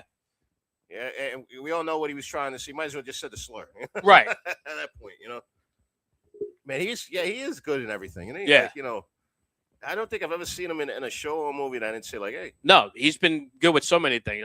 Kevin Pollock is amazing. He just never got. I guess he was always the background character or whatever. Yeah. But he made a living off of it. I thought he was great in The Usual Suspects. His impression of Christopher Walken is what most comics base their impression of Christopher Walken after. Really? And like somebody brought that up there. He's like, well, yeah. He's like, and he does the impression. He's like, yeah. And you could see how people mimic him doing Christopher Walken. If you get a chance, look that up. Kevin Pollock doing Christopher Walken. It is amazing. I'd like to see Christopher Walken try to do an impression of Pollock, do an impression of him. That would be so meta and awesome. I would actually freaking love that one. Who's your favorite impressionist right now? Besides PJ, because I mean I see him all the time, so it's just easy for me to pick on him. Impressionist, I haven't seen any like famous. I should say Impressionist in a while. Like, I know what you mean, though. There's comics that do impressions like Yeah. Dan Soder. Yes, When he does a few good ones. He Does a good Cat Williams. He does a good everything. I've been like watching some of his clips and I know him like, you know, but I didn't really know him as a comic. I knew him more of an actor, you know, from that movie Billions or whatever. And he's fucking great in that. Billions, I love that show. But I didn't realize how talented that motherfucker was. Like, holy Oh no, shit, he's really good.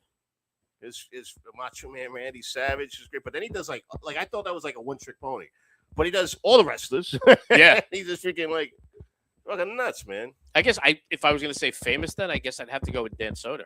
I can't think of any other comedic impressionist anymore. Like that used to be like a subgenre that you'd get one every so often on a show.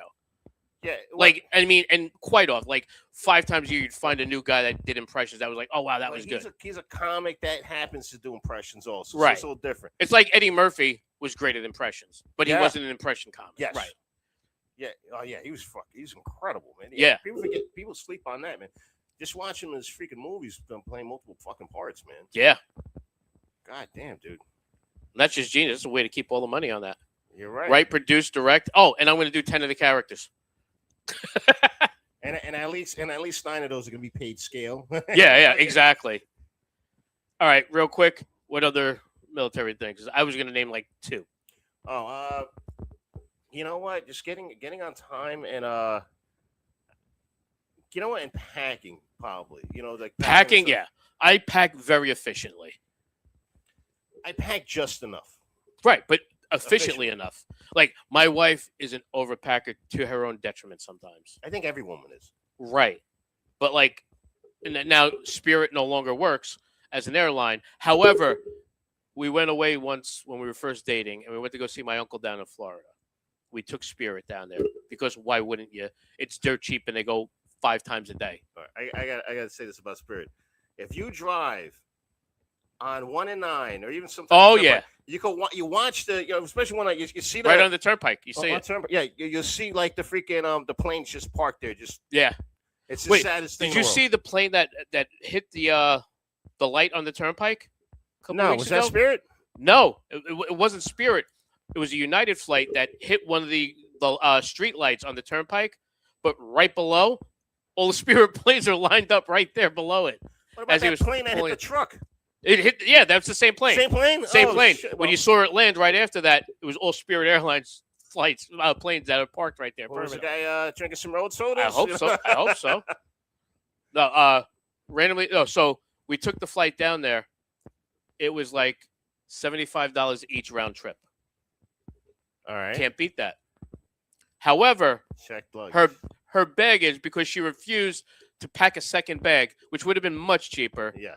It was $180 each way just for the bag. That's how they get you, by the way. All discount freaking flights, same thing, man. They'll Right. get you on that. But like, buy a second bag. You're right. Second bag. That's it. I'm like, just do me a favor. Pack a second bag then. Not this. Wear multiple layers of clothes. Somebody was saying they saw that recently at the airport. They were like, "Oh yeah, dude, lady took off like 3 layers of clothes while she was at the airport." She's like, "Yeah, that's how I get them. I'm not paying for the extra baggage." I just thought I for a second I thought I created that. I thought I was going to start a trend. It's already happening. Oh yeah, it's already but probably not to the degree you would do it. This lady probably had like 3 sweaters on, and that was it. That's plenty. But Dave. also that doubles as a fucking headrest.